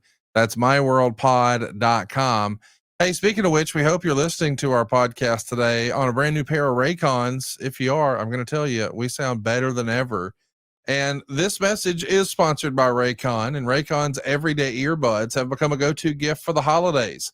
They sound great. They last all day and then some with over 32 hours of battery life, and they actually stay comfortable no matter how long you wear them. Over 4 million folks are already loving their pair of Raycons. So if you've been curious, now's the time to try them out. And for Black Friday and Cyber Monday, you can get up to 30% off all Raycon products. That's perfect for gifting or for keeping to yourself. The everyday earbud classics are loaded with upgrades, active noise cancellation, multi-point connectivity, so you can pair 2 devices at once, and you even get an ergonomic fit that actually stays put no matter what you're doing. The new colors are honestly a vibe too. My wife really likes the blush violet. I kind of dig the cool mint. Either way, Raycons feel less like just earbuds and more like an accessory that matches me. And they've got everyday features that truly live up to the name. How about the quick charge? Just 10 minutes gives you a 90-minute playtime. Did I mention 32 hours of battery life with the case? I also want to shout out awareness mode. It's perfect if you're running errands or walking the dog. You're still staying tuned into what's happening around you, but you're not missing a beat. Plus, with over 3 million customers already loving those Raycons, I want you to know that Raycons come with a 30-day happiness guarantee. So if you don't love them, returns are easy. You got nothing to lose. Raycon's going big for Black Friday and Cyber Monday. Everything's up to 30% off. Just click the link in the description or go to buyraycon.com/myworld to save on Raycon audio products site-wide. That's buyraycon.com/myworld. That's BUYRAYCON.com/myworld. Conrad, Yes, can I sir. give a little personal testimony to I wish you would. I'm kid you not, and I am tickled to death. They were part of our our podcast not long ago, and now they're back. And I can assure you this, folks, and I mean this, I'm not getting paid to say this. This is what it is. I've tried them all. I won't name all the different brands I've tried, but I've literally tried them all, each and every one of them. The sport version, this version, nothing is better than Raycon. Best sounding, best price, lasting, durability. Yep. If you don't think I'm BSing, folks, I don't leave home without them. They are absolutely the best headphones. I'm just telling you, Conrad. I'm glad I got that off my chest, because when Karen heard that they were back in the fold, she said, well, I know what Christmas presents are going to happen. So if you want a stocking stuffer for yourself, do it right now, folks. I'm telling you, the best out there. Hey, speaking of the best out there, you're going to see some of the best wrestling action out there tomorrow night. As folks are listening to this, it's AEW Dynamite, and it's not just any old Dynamite. Ooh. This Wednesday, they're going to the legendary Greensboro Coliseum. I think this is their first trip back since Sting's last match. Wow. And we're getting not one, but two blood and guts matches. We've got the ladies, we've got the men, and oh yeah, there's a third match, the title shot between Hangman Adam Page and Powerhouse Hobbs. The rumor and innuendo is that this is going to be a long show, but there's only a handful of matches. I expect, in a word, a lot of violence. Jeff, what say you? You know what? And if you want to put the male graphic up there, Mr. Silva, because when I want Conrad, when you look at those 10 guys, look, Mox is going to do some crazy stuff. Claudio's some strength, Pac, you got all this, and look on the other side.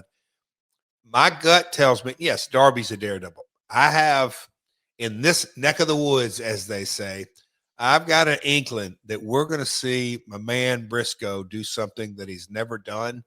I'm going to be pulling for him. The dude is in the main event here. I personally really like him, but as far as his persona, Brother Briscoe plays Brother Briscoe on TV, and he's in the blood and guts. I think we're going to get our money's worth and then some after his performance Wednesday night. I'm fired up for this one. One cage, 2 rings, 3 words, blood and guts. That's the way they're promoting it. Clearly they're drawing inspiration from war games. And when you think about war games and you think about Greensboro Coliseum, you think about the good old days of Jim Crockett Promotions and the Mid-Atlantic Territory. How cool is it that they're going to have Ricky the Dragon Steamboat and the Nature Boy Ric Flair in the house tomorrow night in Greensboro? Should we do a little wager? Will the Nature Boy get involved? I know he's going to want to, but no, it is cool. Historical perspective. Damn, Conrad. Yeah. In 2025, Steamboat and Flair around a blood and guts, a 2-ring cage match. It's special. I'm very interested to hear. I'm assuming, some pre-match comments. They're going to be off the charts good. I'm very curious to hear how they lay it out, if you will. It feels like for the ladies' blood and guts match, there's going to be some controversy because it feels like anytime there's some color involved with women's wrestling, it sparks an online debate. I don't know if that's fair or not, but we're going to have 10 ladies here. Gosh, I think that's 12 ladies. We're going to have 12 ladies here inside of one giant cage across 2 rings. It's going to be chaos. What do you expect? Is there a right way or a wrong way to do this, or should fans stop overanalyzing it, just buckle up and enjoy the damn show? It's called Blood and Guts, Jeff. We're going to get what's advertised, don't you think? Yeah, and look, as a promoter, I should never say this, but the luxury of watching a 2-cage, my bad, 2-cage, but 2-ring match on TV versus live is game changing.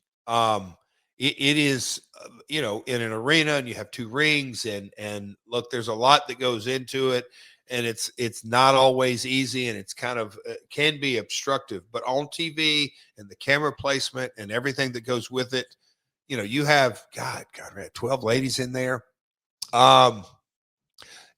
let's just say controversy will come out of this one. I'm going to go a step further, and I know I'm going to get some Fair. criticism for this. I think the ladies are going to have the better blood and guts match that night. Woohoo! I think they're going to exceed all expectations. Okay. I think there's going to be some of those ladies coming into that match with a chip on their shoulder, wanting to prove the point, that they belong and that they can have this style of match and tell this type story. I'm kind of fired up for the ladies. I'll be honest with you, because I don't know what to expect. And I think that's why it's interesting to me. Okay. Wow. You really jumped out there. I won't go that far, but you think they're going to outshine. I think the key to life is managing expectations, Jeff.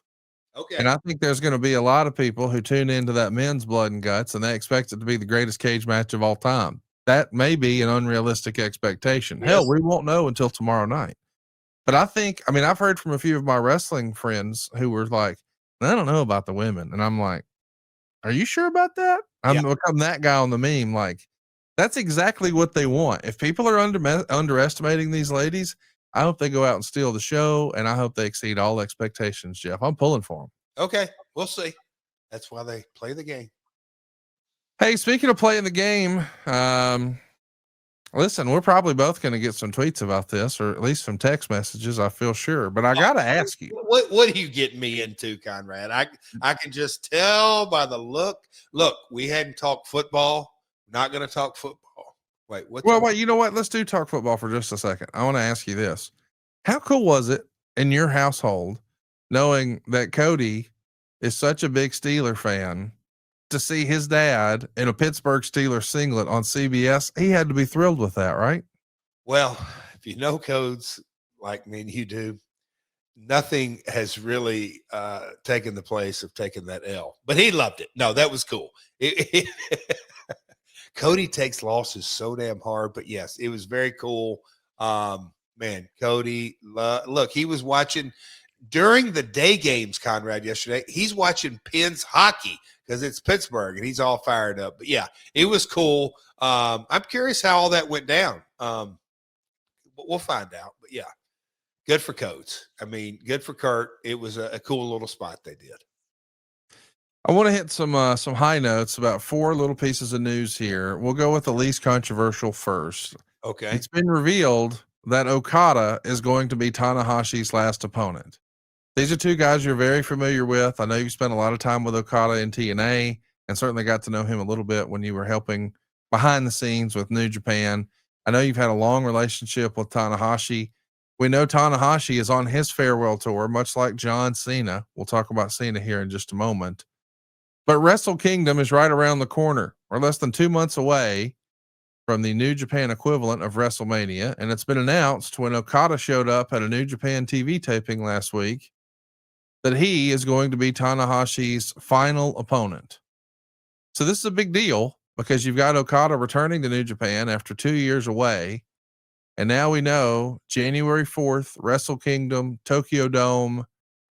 This is pretty historic. I know that critics of New Japan would say, hey, this is not the promotion it once was. They don't have the momentum. They don't have the fanfare, and all of that may be true. However, nobody's going to care about any of that on January 4th at the Tokyo Dome when 2 of the most special performers in the history of New Japan step in the ring for a final time, Tanahashi and Okada. Is Okada the perfect final opponent? And how excited are you for this match? There was all kind of, it feels like there was maybe, and that's our industry, the chatter, Nakamura, this and that. I couldn't fathom it not being Okada. I'll just say that. And, look, the industry always has its ups and downs. We were talking about some of the matches earlier today, the Kurt match in 2009, or whatever, any of those, the DDP match, or, I'll call it how hot the business is. And there's, discussion is the boom over this or that. At the end of the day, it's ebbs and flows, but for the people in the arena this January 4th, it's going to be as special as if it's a complete sold out dome or it's half a house. It doesn't really matter. I think from a historical perspective, Conrad, when you really saw Tanahashi in his prime, and I'll just say Okada in his prime, the uniqueness of both of those guys, and Tanahashi playing the air guitar and the performance after performance and match after match and night after night.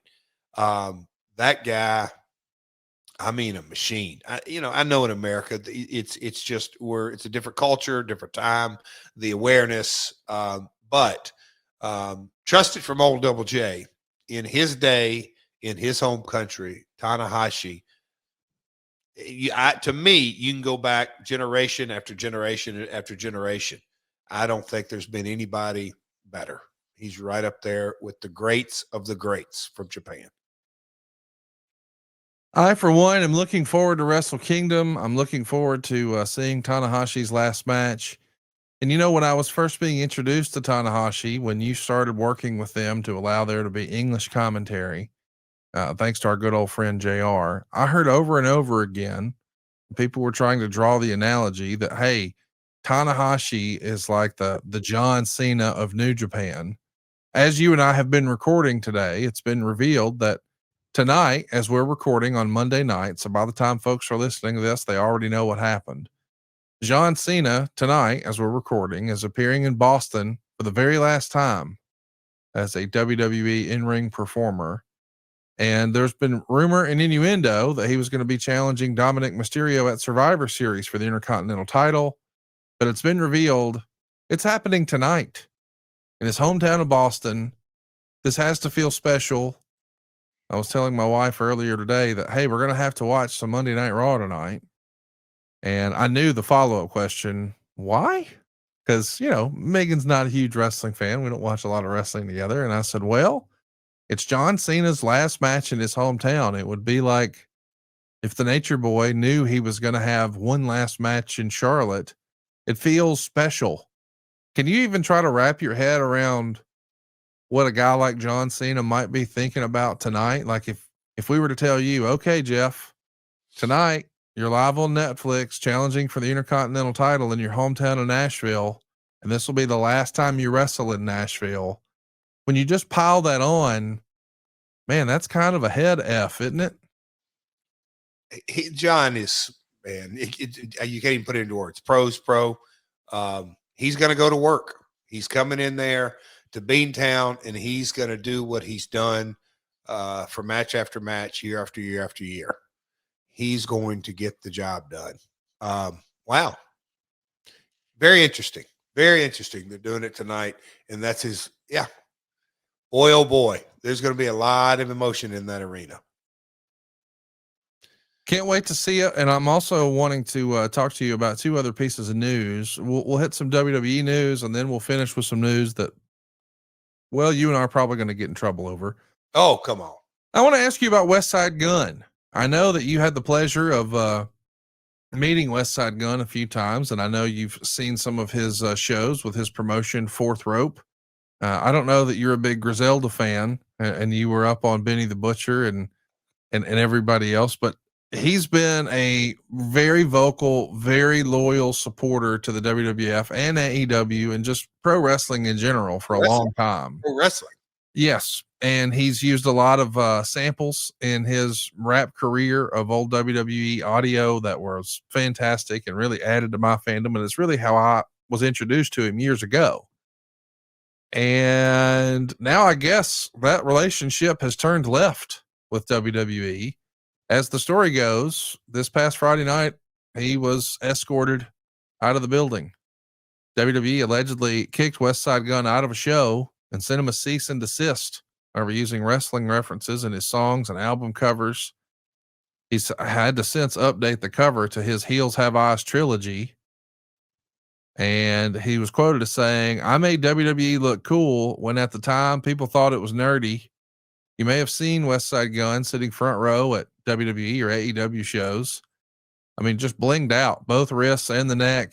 He loves wrestling. He loves hip hop. And some of you who may be listening to this, who aren't necessarily familiar with his work, you may have seen in the past 30 days or so, there was a billboard of Virgil and the $1 Million Man, Ted DiBiase in Times Square. That was West Side Gun's album cover. So he's clearly a big fan and he's trying to promote a little bit, not just the product, but his love of wrestling, and feels like WWE says thanks, but no thanks. How do you feel about this, Jeff? Can I ask you something? Sure. Stay two shot here. Is this a work? Absolutely not. WWE sent me cease and desist for promoting their stuff as well. It's not a work. If it's not a work, it's a head scratcher. Why? How is it hurting? And I need to be educated on this. How is it hurting Ari's IP? I believe his attorneys would probably say, if we let him sample the audio for his albums, even though he's a fan and he's promoting it, then we've set a precedent legally, and now we have to let anyone sample it. If we let him use images that we own for his album cover and he didn't license them, then where does that stop? Yes, it's a nostalgia act, but what defines nostalgia? Could someone just put Cody Rhodes on the cover of their new album? I think legally that's what they would say, but it just feels like here's a guy who's actively spending $50,000 on suites and he's buying them from you. Here's a guy who's paying $5,000 a pop to sit front row, and he is celebrating the nostalgia. I understand there's proper channels and we got to do things the right way, but it does feel like kicking him out of the show. I don't know if that's the best idea. That's why I'm screaming work, but I'm going to defer to you and say it's not a work, because there's a lot easier way to have lawyers and then move lawyers out of the way. And then I'm sure Westside has some reps and WWE has some internal PR reps, and say, hey man, here's kind of where we're at. We're in the business of making money and we want to make money. And so if you're going to be using us, you're going to have to start paying a licensing fee or whatever it may be. And if you don't, we understand that, but let's kind of go our separate ways. That's why, Conrad, but there's got to be more to this story. It's a head shaker in so many ways. If it's not a work, then, and we've said it on here, I was essentially from the TKO day one and prior to that.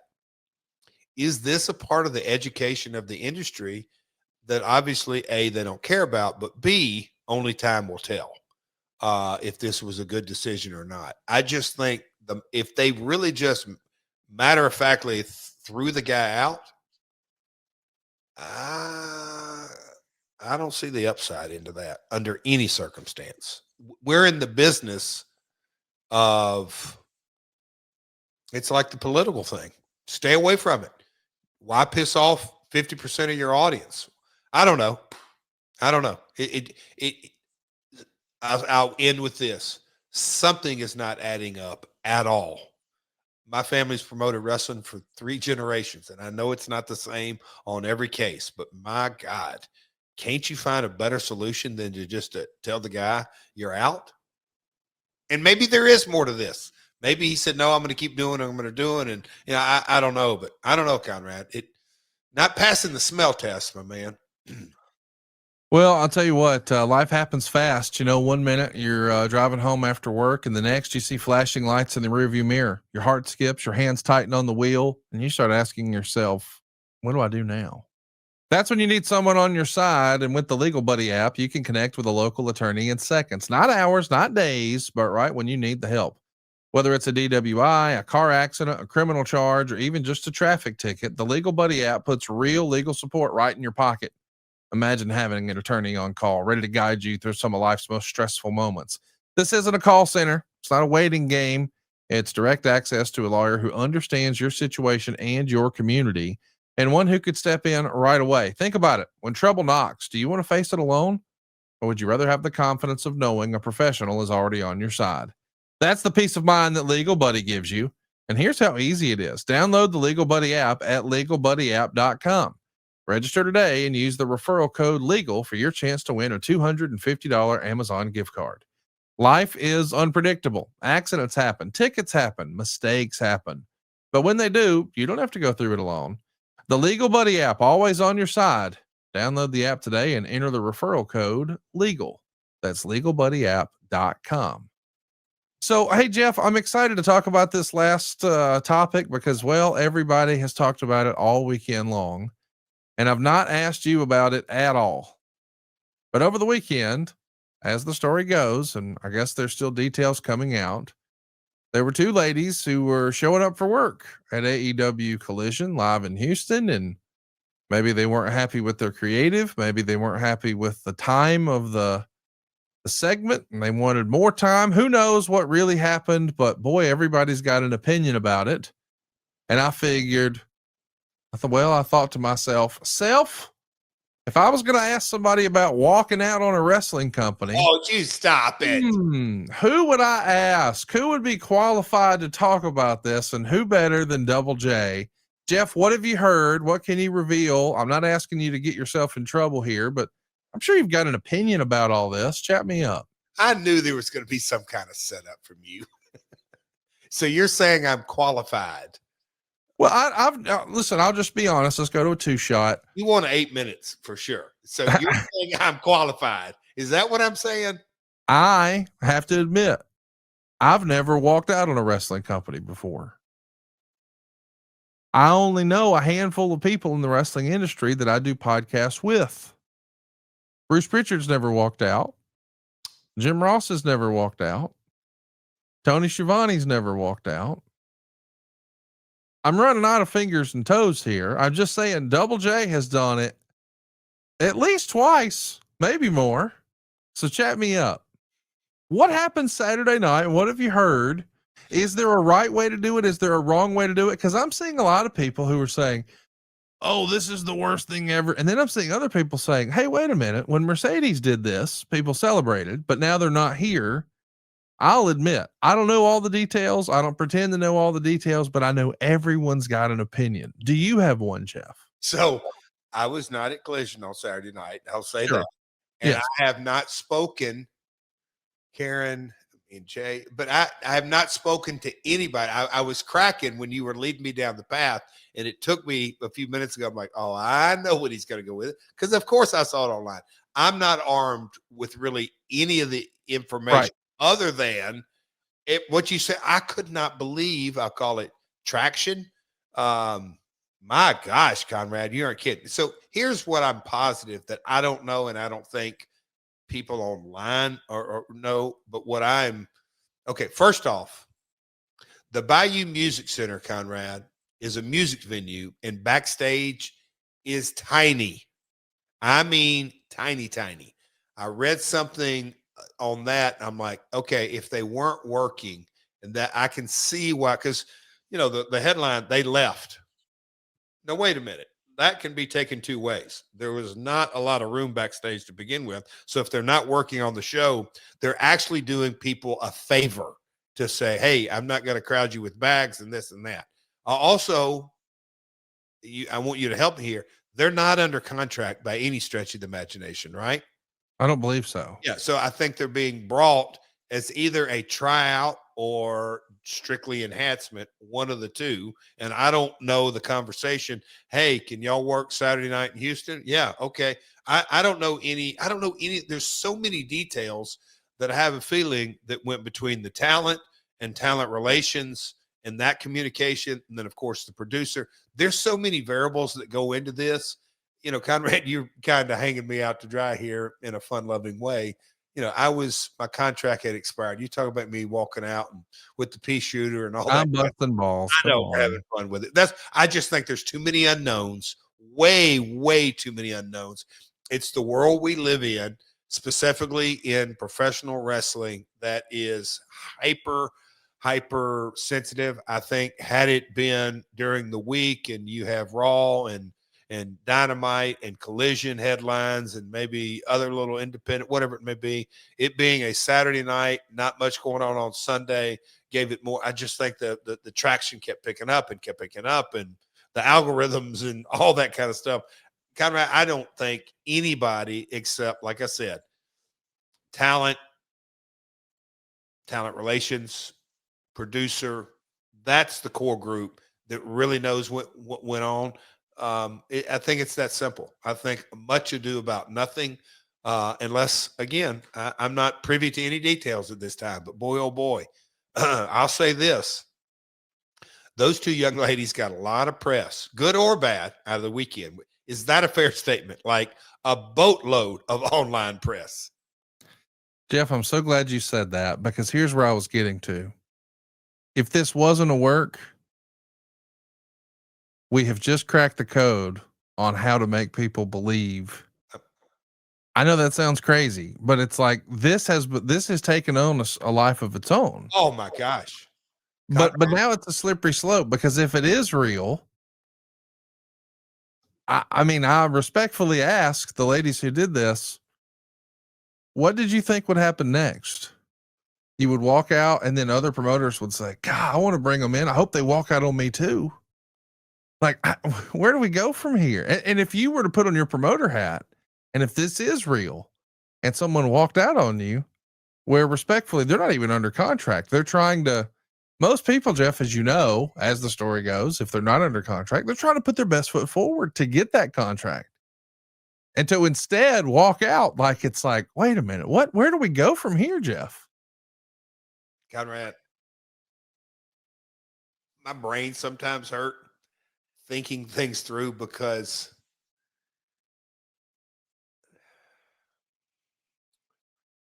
the essence of the industry, and I've said it over and over and over, is creating an emotional engagement.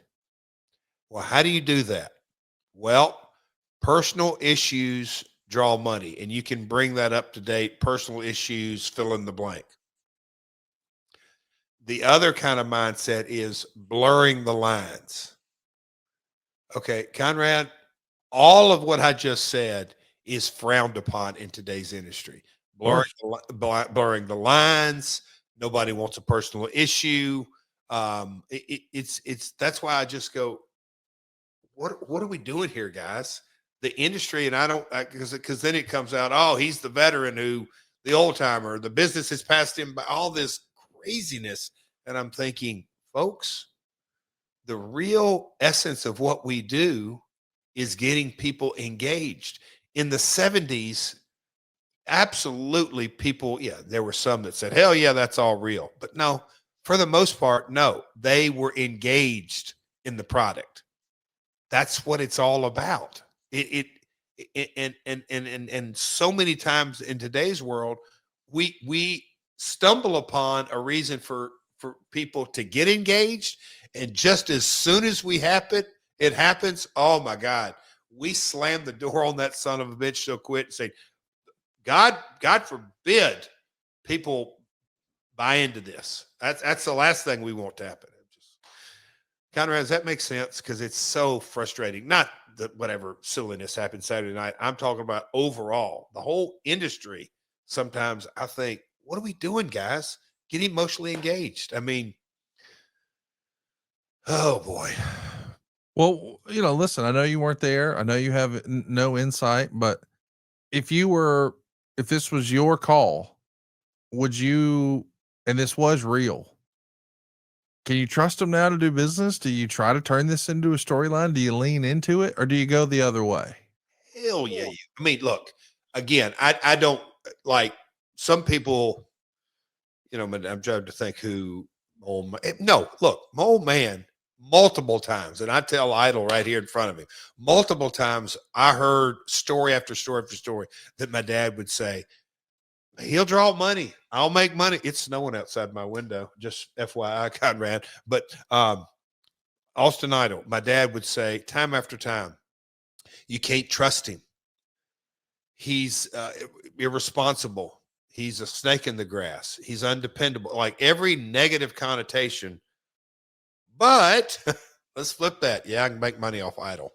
So give it about a 3-month break. Idol, I know we didn't see eye to eye about 3 months ago, but do you have the next 4 Mondays available? Because we've got a hot story. It's like, what is your incentive? Do you want to create interest in your brand? Then hell yeah, you lean into it, Conrad, and figure it out. And look, there's a lot of plugs and pieces here that you know, can you have a civil conversation with the talent and all this? And you got to be able to, like you said, trust them enough. But things change. It's the nature of the business in so many ways.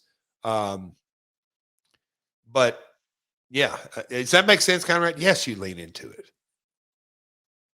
Well, I'm interested to see what's going to happen next. I don't know if you saw, but we have seen one tweet come out that I think Silva has for us that I wanted to share with you. Here we go. We've got the announcement here from Nixon, who noted on her Twitch stream, I told you guys at the beginning of the year, this is my last 2 years in wrestling. We're already a year gone. So I want to have fun in this last year. What? She's calling her shot, Jeff. She's announced a year ago, I'm only doing this for 2 more years. So I guess we're starting right now, starts the Nixon retirement tour. Probably going to be like the John Cena, you know, it's going to be her farewell tour. I love it. Yeah. That may have been her last show in Houston this past weekend. We'll see.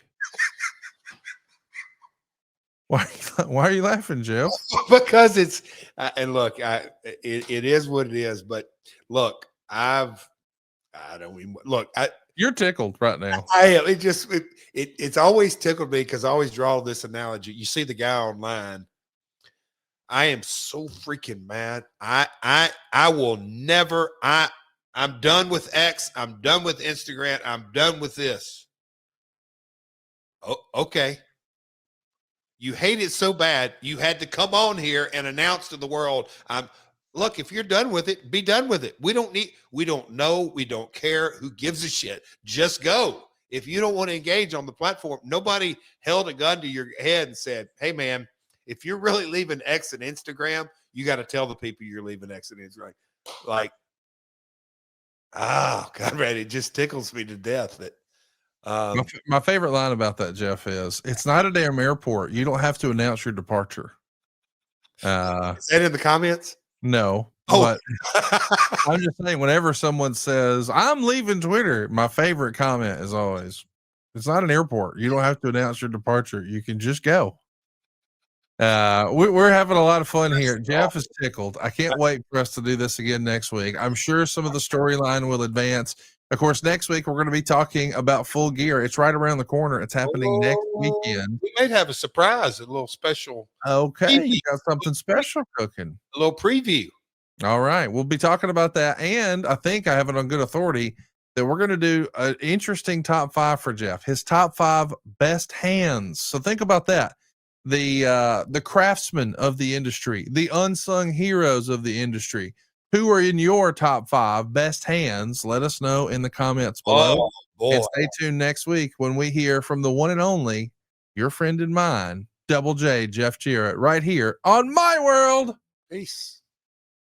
All right, real quick, I want to remind everybody, especially this time of year, did you know at SaveWithConrad.com you can skip your next 2 house payments? That's right. You'll get a cheaper monthly payment and no payments until next year.